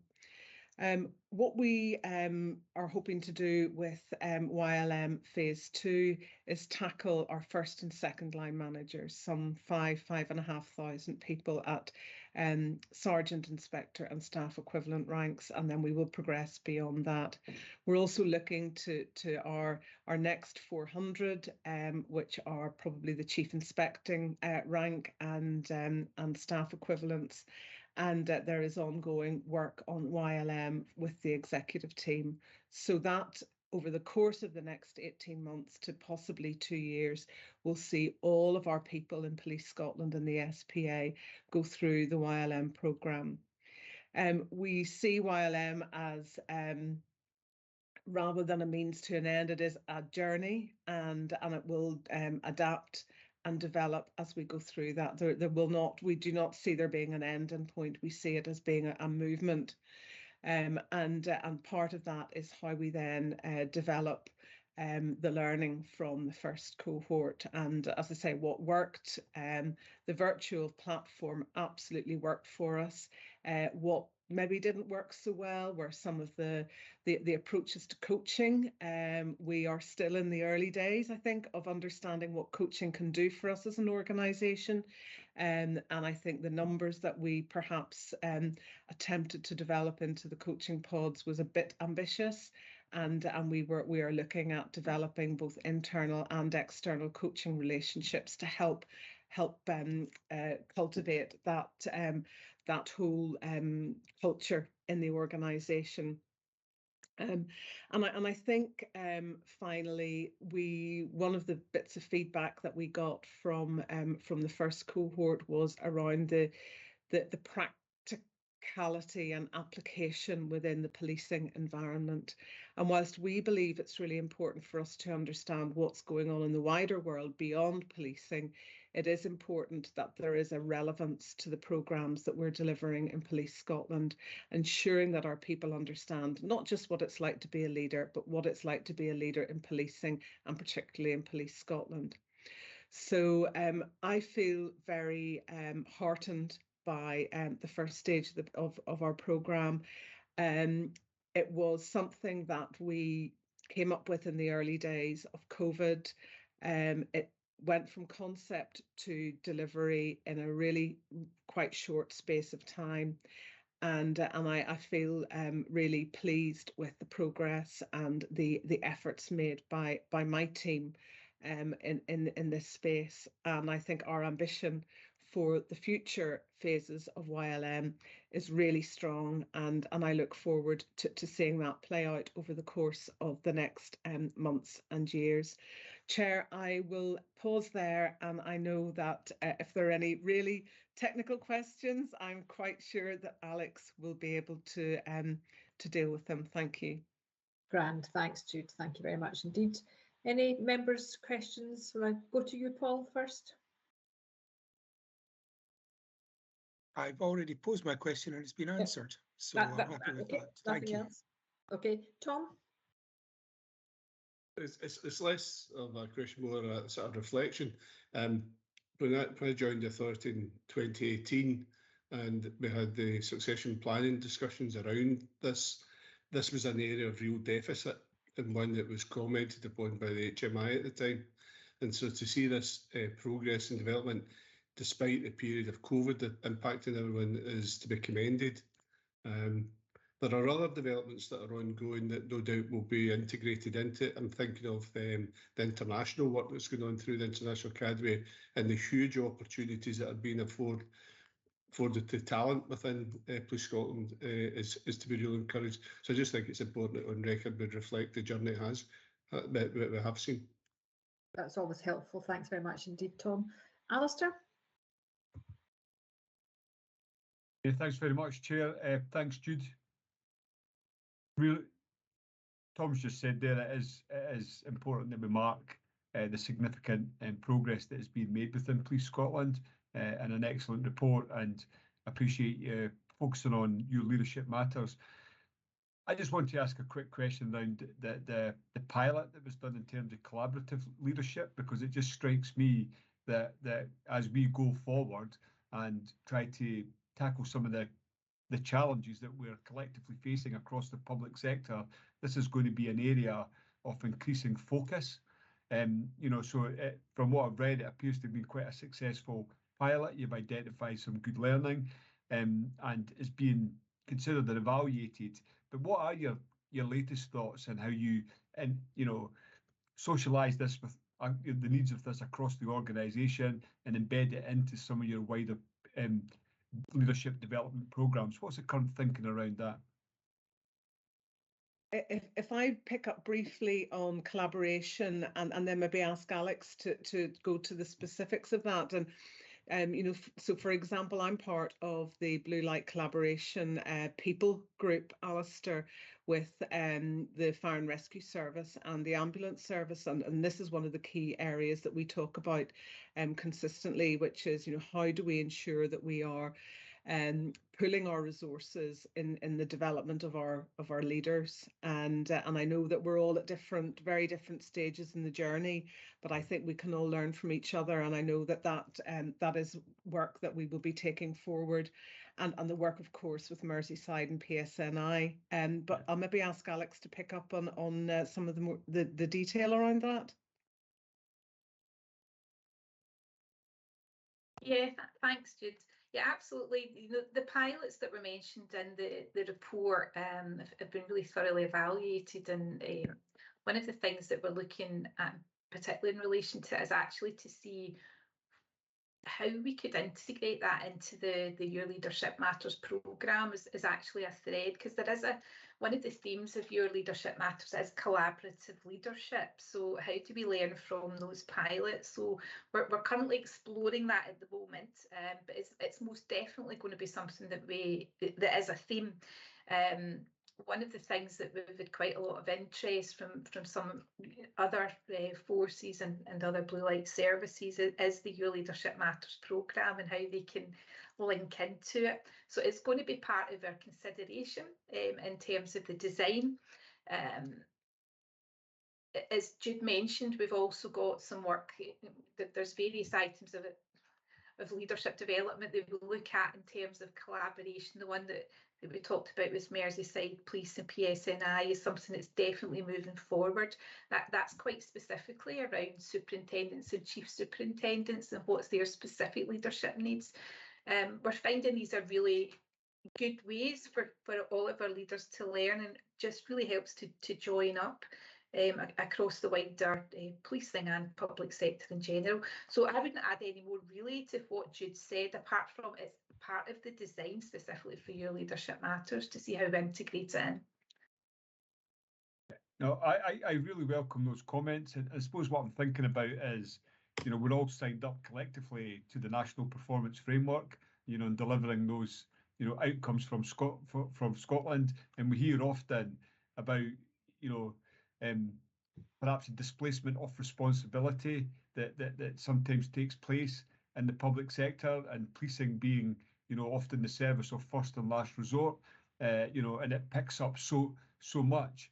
But, you know, to deal with that going forward, you know, everybody playing a bigger part in working collaboratively, and you know, that, you know, officers at all level being equipped, you know, to work and deliver in a collaborative world is something I would really see an emphasis and a need for. And it's, you know, I'm just recognising the fact that you've done that pilot, and I really welcome the fact that there is modules, but you're going to improve it in Your Leadership Matters. So I just think it's a really important piece to highlight today, and I, as I say, welcome it. Thanks, Alistair. Michelle?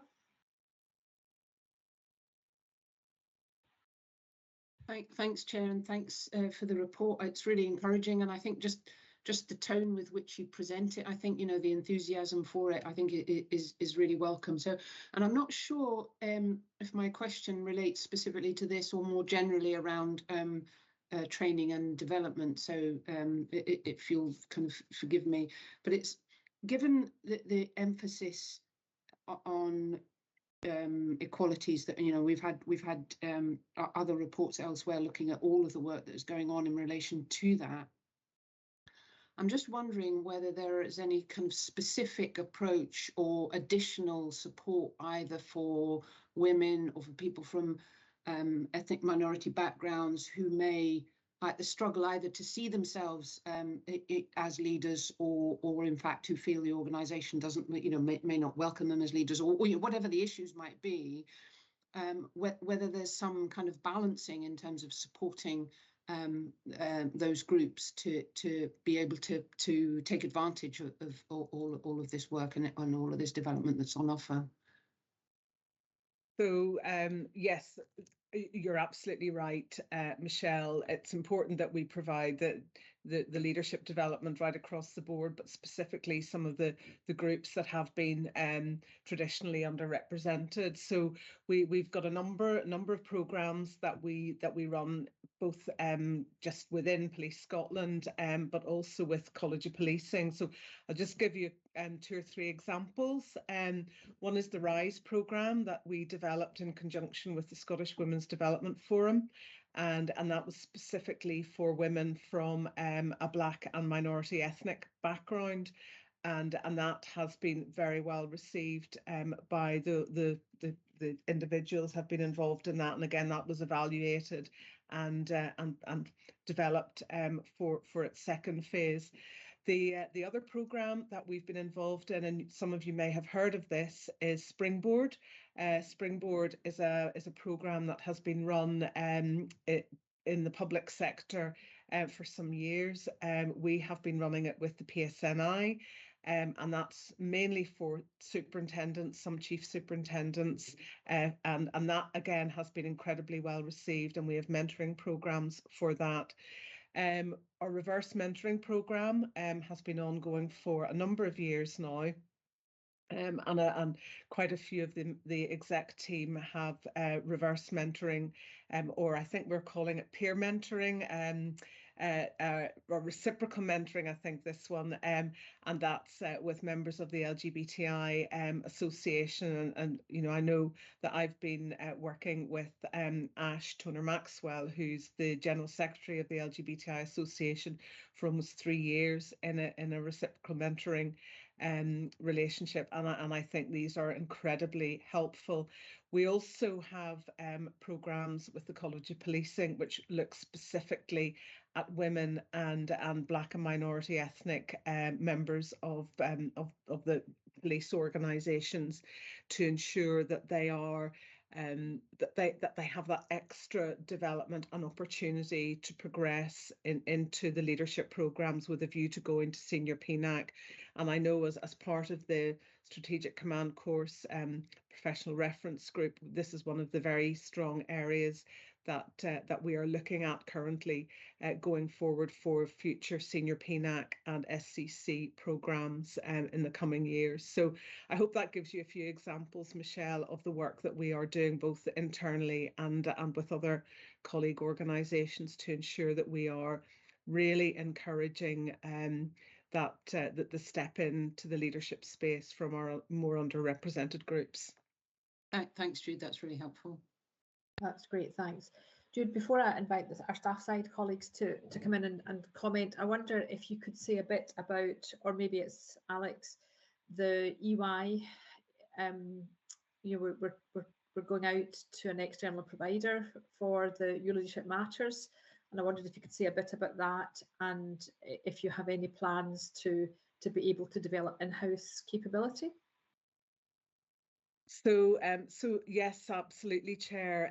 We are in the final stages of the procurement exercise for a delivery partner for phase 2 of YLM, and that will I think finalise in the next 2 or 3 weeks. So still not finalised. And when we're doing a programme as large as this, we recognise that we have a very small team in leadership and talent. They're a great team and they're really experienced and hugely ambitious. But in order for us to deliver something to over 5,000 colleagues, we really need to ensure that we've got the additional resources and the benefit of some of that broader thinking. But it's really important to us that the transferability of those skills and experience are brought in-house. And I see this as probably as a front loading. Let's buy that intel, let's use it, let's absolutely bleed it dry, and let's get it into our own psyche, and let's use those resources so that we can embed all of this in our organisation. And I talked about the CVF being the bedrock of the work that we do. Our values are absolutely inherent, and that currency is really so well embedded now in the language in Police Scotland. So I would be very confident that Alex and her team will be able to really develop and hone those skills in-house so that we can be delivering the bulk of these sorts of programmes going into the future. Okay, that's really helpful to know, just to get that clarity. Thanks very much indeed. Any other comments from the staff side team? No. Okay. Sorry. David Hamilton and then Craig. Thanks, Chair. Just in the YLM piece, I mean, I'm clearly not one of the 250 leaders, so I didn't get invited to that or have any sight of it. It does look on the surface quite a good programme, although I'm just a wee bit cautious of the low return rate of evaluation. I think it was in 44%, which sometimes can be because people don't want to say that something's not great. or sometimes it's for other reasons, like it's a virtual platform and there's a gap between evaluation and exercising. I don't know, so we'll wait and see how that progresses. One of the things I just wanted to make a point of, we previously used professional services at some considerable cost to allow us to move to a single IT network. And the promise was made then that there would be a transference of skills and experience. When that project came to closure, it was admitted that that didn't happen. And I think that's the key thing I want to make sure here is that if we are going to spend such an enormous amount of money on private services, that we make sure that we do get that knowledge transfer and that we are able to sustain it in the future from within our own resource and take the lessons that were learned or maybe haven't been learned, I don't know, from the IT network, because that was something that was promised and which it was built upon, and it never happened, and we lost out on that one. So yeah, that's what I would say on that one. And just in general terms, I just also wanted to comment on the My Career platform. I think we still have some concerns regarding that, but that is something which we're continuing to monitor. And it's early days in the cycle yet, but there needs to be a much greater pickup. This has got to be uniform throughout the year as opposed to a surge at the end. It's something we all agreed at the project board, and I think it's something that we will be certainly from the staff association, but with SPF perspective, monitoring very closely as the year goes on, and invite the people committee to do so too.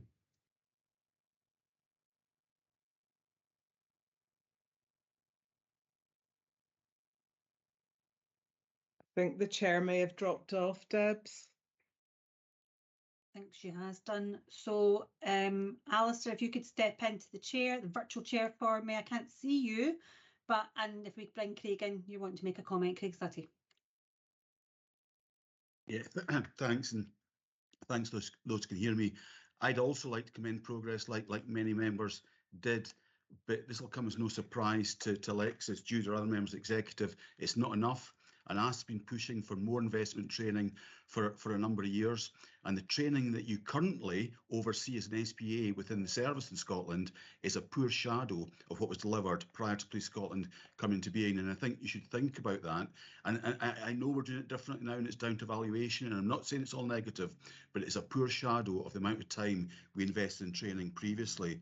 I'm pleased to hear about the collaboration with other forces. I think that'll be really helpful because that recognition of that exchange is really positive. I know a training needs analysis was done with supers and chief supers, and there's been different benefits of that. And Alexis and AS have had some discussions over that and what the benefits are. But what I would ask you to do is do a training audit of what supers and chief supers have, because I think you'd be shocked by the outcome of that as to how much leadership training superintendents and chief superintendents who are leading really complex operations, they've had excellent training with regard to the operations, but on the leadership side, on the skills side, on the soft skills side, it has been really poor. So the deficit that was talked about back in 2018, unless I said 1918, 2018, I think still exists. It's still there. I think the training we need is about that. It's the thing that Michelle spoke about, that creating a positive environment. So it all comes together. And my final point is, I'm going to share with David, some concerns about how we actually get the very significant skill we've got within the organisation to actually assist in that delivery. So when training was previously delivered, it was actually senior officers that delivered a lot of the training. It was facilitated by others. That not only benefited the individual officers who received that training, it actually, as I was one of the ones that did that, benefited the senior officers themselves in honing their skills and making sure they understood what that interaction was. So I think there's some way to go, but thanks for all the positive work that's been done. Thank you. Okay, that's great. Sorry, I had to, I got cut off, so I in the middle of David talking, and then I came back into Craig, and my sense from what you're saying is you're grateful to see this work that's here. Really important that we embed the learning from UI and make sure the skills are transferred, and we're not continuing to spend money on that.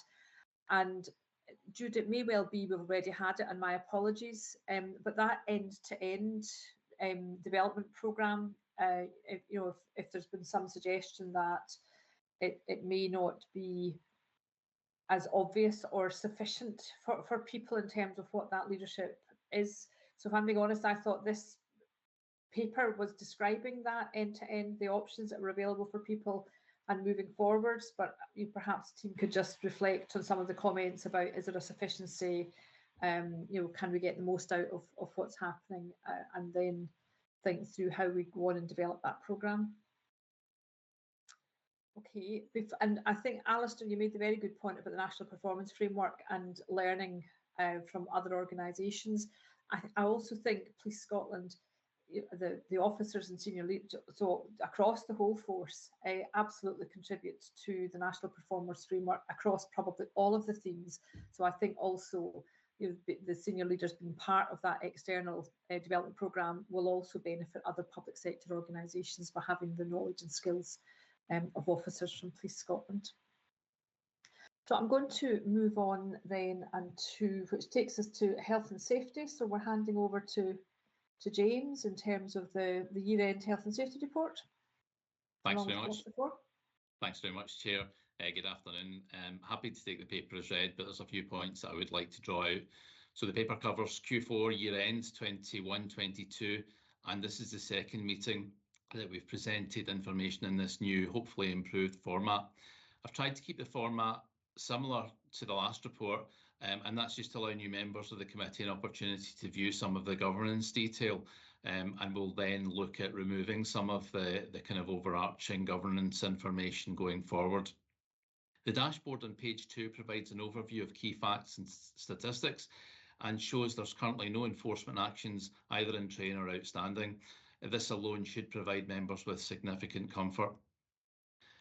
Only 2 actions from internal audit remain open, so we are well ahead of schedule. You'll note that RIDDOR figures have increased over the previous year, but members will be aware that the last few years have seen a significantly different policing model due to COVID-19. So I would expect to see a significant rise as we return to a more normal period. If you compare the figures with the last normal year of policing, if we can call it that, which was 2019-20, at that stage we had 182 RIDDORs, so we're actually looking at a reduction of 13%. RIDDORs are very low compared to the total workforce and the total number of accident reports that come through, and also the nature of the work.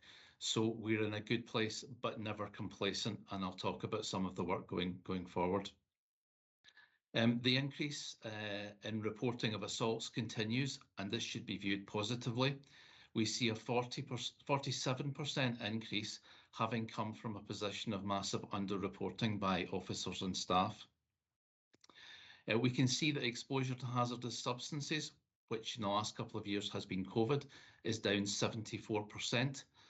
So that's showing a real reduction in COVID-19 issues with the force. Members will note that manual handling reports have increased significantly, and this has been a bit of a trend over the last couple of meetings, and I'm going to come back to that in a minute if I can. We've had 7,818 total reports for the year, and every one of these is viewed by my team. Page 3 and 4 provides an overview of our assurance process, and in particular, I'd like to draw new committee members' attention to the work that we undertake through our health and safety assurance model. Police Scotland is one of only 2 forces in the UK to implement such a scheme, and we've just carried out our very first audit within L Division in conjunction with the Scottish Police Federation and Unison. I'm very pleased to report that L Division gained a 100% pass in the audit, which has set a very high bar for other divisions being audited this year. I don't report a figure like that lightly. We were quite surprised and delighted by the standard and the amount of work that clearly goes into health and safety by the senior management team in L Division, and that was clearly visible in the audit. In particular, we were impressed by the implementation of a new health and safety section on the division's intranet. So many of the things that we were challenging the SMT on in terms of proving some of the statements that it made in the assurance model, it was actually visible on the intranet, which helped us a lot. Page 5 and 6 highlight the planned preventative work that we're heavily involved in, and it details the progress made by Estates colleagues in following up on the very significant number of actions that we passed to them. Page 5 also details our strategy for fire safety across the organisation, And perhaps I could just highlight that although there are a number of actions outstanding, the organisation has completed 7,152 individual actions that my team have passed to estates. That is a massive piece of work. I'm not aware of any fire safety project of this size in the public sector in Scotland, and it reflects the effort being applied in this space. Looking at details of accident reporting, from my perspective as Health and Safety Manager, the areas that we need to continue to provide attention to are the number of assaults, manual handling, and slips, trips and falls, often during foot pursuits, along with our overarching RIDDOR figures. With this in mind, I'll be taking a new campaign tackling these issues, including the manual handling, to the Health and Safety Board on the 22nd of September for approval. And in the meantime, I continue to tackle these issues head on with Division on a daily basis. Specifically, in terms of manual handling, while we see 312 reports, that's a lot more than I would like to see. But I think it's also important that we remember the nature of the job and the unpredictability. So the policing role is very dynamic. It's unpredictable, with custodies often struggling and trying to fight as our officers and staff try to move them. So while 312 is a lot, perhaps when we consider the workforce size and the nature of the work, then it does put it into perspective just a little. That said, as I've already mentioned, we're not being complacent, with further training being looked at, and also the campaign I spoke about going to the Health and Safety Board. Members will note that assault reporting continues to rise, which is to be welcomed in terms of the reporting due to the previous underreporting within the organisation. A continued campaign to increase reporting run by Your Safety Matters is really having an impact. Assaults overall in real terms are decreasing slightly, but I'll defer that to colleagues in Your Safety Matters to discuss after this report. Incidents during arrest on page 9 have fallen, but it's too early to say if this is a one-off or down to the considerable amount of work being undertaken within CJSD. We will continue to monitor that going forward. Finally, I'd just like to highlight a piece of work that my team are involved in to further break down the relatively small accident numbers within SPA forensics and to look at further improved control measures to reduce those numbers even more. In summary, generally, I believe that our work is making a real difference across both SPA and Police Scotland. And this is visible in the very low numbers of serious accidents and by the volume of proactive work being undertaken. Although, having said that, I do think the coming months could prove challenging depending on the budget. Chair, that's probably all from myself, and I'm happy to take any questions. James, that's very, very helpful. Thank you very much. Comments or questions from members? Alistair?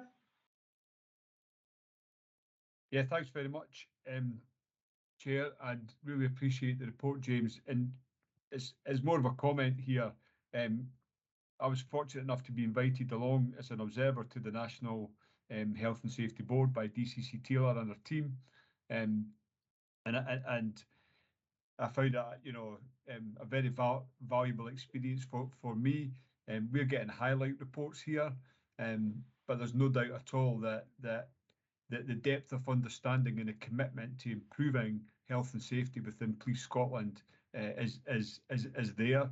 I think for me, what I understood from it is that the safe person concept, because it is a dynamic, fluid environment in which police officers and police staff have to operate, that's absolutely understood, and the organisational responsibilities of that, particularly around areas such as training to move into preventative areas, there's a real focus on that. So the highlight reports that we are seeing, there's an understanding of what lies behind that, and there's a commitment to deliver meaningful actions in the organisation. So I found that, that depth of understanding, I found it extremely useful. And my last comment on it was that in no way is there any complacency, nor should there ever be in relation to health and safety. There is a journey, an absolute journey still to go on. And I would particularly welcome things such as, you know, I don't welcome any assaults on police officers. I completely condemn them, you know, as you know, everybody ought to do. But now that people have the confidence to start reporting these things, you know, if we can remove underreporting of all health and safety issues, you get much better insights and understanding into how you could perhaps improve that in the future. So I found that something to be really welcomed, and it's good to see that progress in this report. Alistair, thanks for that, and your insight into, you know, having been at the more in-depth examination of what's happening, to see that, and your view that health and safety is absolutely at the forefront of what Police Scotland do. And I think it is great to see the data for learning and improvement as, you know, moving forwards and going on. And again, given what we were talking about in terms of psychological well-being, then clearly, you know, that trauma, whether it's small niggles or big incident, is incredibly important to be, you know, reported, learned, and action taken. So thanks for that, James, and all your work that you're doing.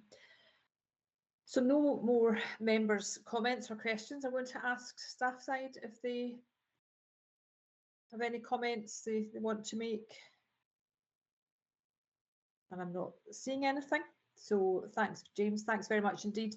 And I think the new reporting system gives a great clarity as well. So that's very helpful. It helps us in terms of our oversight and assurance work. So really appreciate that. Thanks, and well done for all the work that takes place. So your safety matters update, Inspector Lorna Watson. Thank you, Chair. Good afternoon, Board. I'm happy to take the paper as read, and I'll highlight a few key points from the paper. The National Unified Crime System has successfully been rolled out in D and N Division, and more recently A Division, which concludes the north of the force. It's anticipated that the East and West Divisions will be live by the end of 2023. This new system, once it's rolled out, is going to allow the force to record and capture crimes centrally, so moving away from the legacy systems that are currently in place. The National Unified Crime System will also allow further information to be interrogated relating to police assaults, and the data, for example, identifying the number of repeat offenders to the crimes that are committed. The tactical review process was launched in March 2022, which provides additional training and support of discussions and general advice after incidents. Although this is a relatively new process, the initial feedback suggests that officers have found the process beneficial, and Your Safety Matters will continue to promote this approach to all officers and staff through the various channels. Moving on to OST, following the postponement of OST recertification due to the pandemic, I'm pleased to update the Board that the training has fully resumed, including the scenario-based training. To date, 56.7% of eligible officers and staff have been trained, and work is ongoing to address the remaining backlog. In addition to OST, a one-day conflict resolution course has been designed for predominantly police staff. However, the course is available for police officers as well. This course is designed to equip the staff for de-escalation techniques, managing conflict, and focusing on a peaceful resolution. The initial courses are largely populated by police staff in the Criminal Justice Service Division. However, communication has been had with colleagues in the C3 Division for further uptake on future courses. In relation to the data, the crime data in the first quarter compared to the first quarter of last year, and assaults on officers and staff has fallen for the second consecutive year, and that's down by 2%. However, the increase on the 5-year mean is up by 4%. The overall injury rate for officers and staff has decreased from the same period in the previous year by 10.7 percentage points. Another positive when comparing it to the 3-year average, that again there's a reduction of 13.5 percentage points. And it could be suggested that the increase in OST, the focus on effective de-escalation techniques, is a contributing factor to both the number of assaults occurring and injuries from being assaulted. I'll pause there, Chair, and happy to take any questions. Okay, thank you very much indeed, Lorna. This is another really important aspect of work, and good to see positive work that's happening and positive movement in downward, assuming everything has been reported trends in some areas. Tom Halpin. Thanks for that, Lorna. And the question I've got is broader than just the paper, so it might well be that the answer is held by DCC Taylor or someone else in the call. In my work in representing the authority with the British Transport Police, the Scottish Railways Policing Committee, there's a great store placed by that organisation in making sure that officers who are assaulted are treated properly as victims. And that has had really positive support from the workforce and the staff associations, etc. What is the situation in Police Scotland? That I mean, is that in fact in place? Are we confident with that? But in the BTP situation, have been explicit in making an initiative so that the staff understand what they can expect if they're assaulted. I'm not directing a question, just whoever's appropriate, I would welcome that. Yeah, let Lorna go first, Tom, because she's really doing all the heavy lifting in this space for us at the moment. And if there's anything else that you want, then I'm happy to see if we can assist, Lorna. Thanks, ma'am.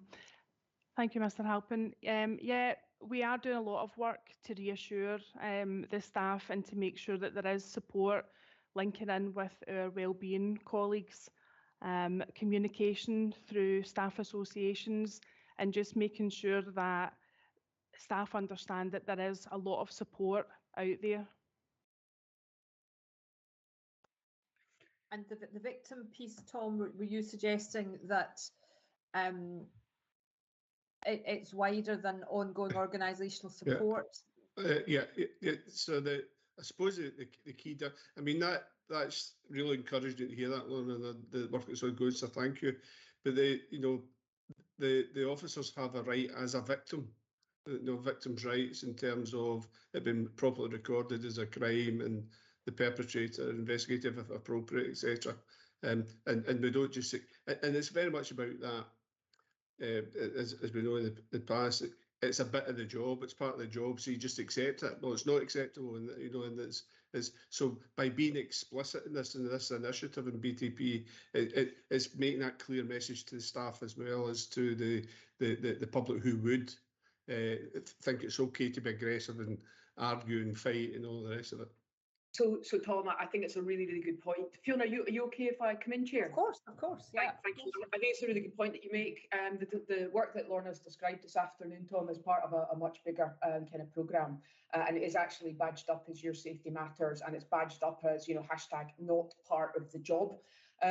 So what we are striving to do across the 16,600 operational police officers and indeed our police staff colleagues is assist them to assist our supervisors, our managers, to understand that we've put training out for managers around how they should support colleagues when they are assaulted or otherwise injured in the line of their operational responsibilities, and that includes the fact that officers shouldn't be expected to create their own file as a consequence of having been assaulted. They should be supported to do that. They should be treated as victims in their own right. Now, there is some sensitivity about police officers who don't necessarily want, despite our best efforts, want to be seen as victims.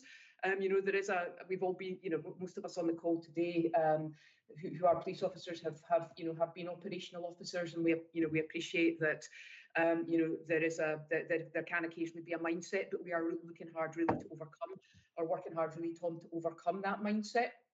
What we're also doing, and I'm really grateful to Kenny MacDonald, who's not on the call today, but who has worked very hard with the Crown Office, is to introduce the equivalent of a victim impact statement, which goes on to case files, which then go in front of the sheriff, or if it's more significant, a judge, to say actually this is the effect that being injured has had on the officer, on potentially their family. This is the impact it's having on communities, because actually our colleague has been off work for 7 days or 10 days or whatever. So there's also a push to get the impact of assaults on officers out, and to get that broader understanding across the judiciary, across the sort of judiciary, if you like, sheriffs and the judiciary, about the impact of assaults on officers. So it's an all-encompassing sort of programme of work. And Chair, given that there are some new members on this committee, if there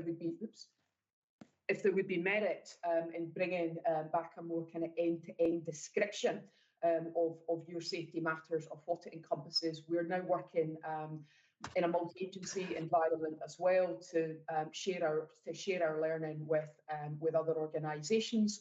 And we are also learning from and providing learning to National Police Chiefs Council, Tom, their Up Hampshire initiative, to ensure that we are taking on good practice from elsewhere and sharing good practice from within Police Scotland. Fiona, I think it would be incredibly helpful to have a kind of end-to-end. One of the conversations we had, if Alistair doesn't mind me saying so, Complaints and Conduct, was that trauma-informed thought about police officers who have been assaulted, the impact that then has on their professional practice. So I think it would be helpful to have that examined as well, which would be grand. Thank you very much indeed. Yeah, can certainly bring a kind of, if you like, a broader or a more kind of end-to-end look at the campaign back. And what I should say is it's one of the Chief's commitments. So there is that awareness on the part of the Chief and at the very top of the organisation around just how important it is, to support the health, the safety and the well-being of our colleagues. No, that sounds good. Thank you very much indeed.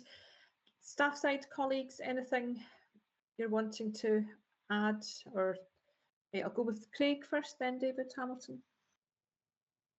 Yeah, just briefly, thanks to James and Lorna for these reports. It's night and day the way Police Scotland deal with health and safety and your safety matters than it was previously. And while the Deps mentioned ACC MacDonald, it's been her leadership that's made a real difference. And those that have been to the meetings, there's real detailed, innovative and proactive work that's going on, and that change in the culture, and it's a really good message going out to staff. So credit where it's due. Thank you. That's great, thank you very much. And always encouraging, it's easy to think, gosh, a big bureaucracy like Police Scotland can't change culture, but here we're seeing that tangible evidence of culture change and the benefits to the staff, which is great. So thanks for that, Craig. David? Thank you. I absolutely echo Craig's comments there and what he said. I think just in regard to Tom Halpin's question about the victim side of things, I think within Police Scotland, we've come a long way on that and we're much better at it. Where we struggle yet is still in the wider justice system, and that's that final mile that we need to crack. There is an inconsistency with sentencing, almost on a weekly basis, frankly, still there. But there's also an aspect here which is about the criminal justice system treating police officers as victims when it goes beyond the organisation. So we know of officers, for example, where someone's been let out on appeal and they've not been advised, and it's only by chance that somebody's picked it up and realised who that is and joined the dots. So there's some kind of it's that kind of almost systemic side of things which we need to sort of just push that little bit of finishing with Crown. Is where the problem sits just now. Okay, David, that's really, really helpful, but I can tell by Deb Taylor's body language that she knows that and is on it, I think. But no, it is, you're right, sometimes the organisation can sort it, but actually wider people can't. So that's been really helpful. Thank you very much indeed. That, I think, takes us to the end of the public session. If I may, Jude, this is your Director Helliker, your last People Committee. So I would like to thank you for your contribution, your support, your dedication and commitment to all things people within Police Scotland, and we're very grateful to you for that and wish you well in the next phase of your life.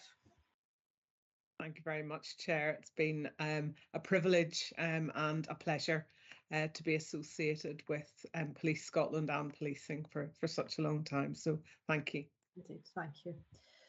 So we're now at the end of our recording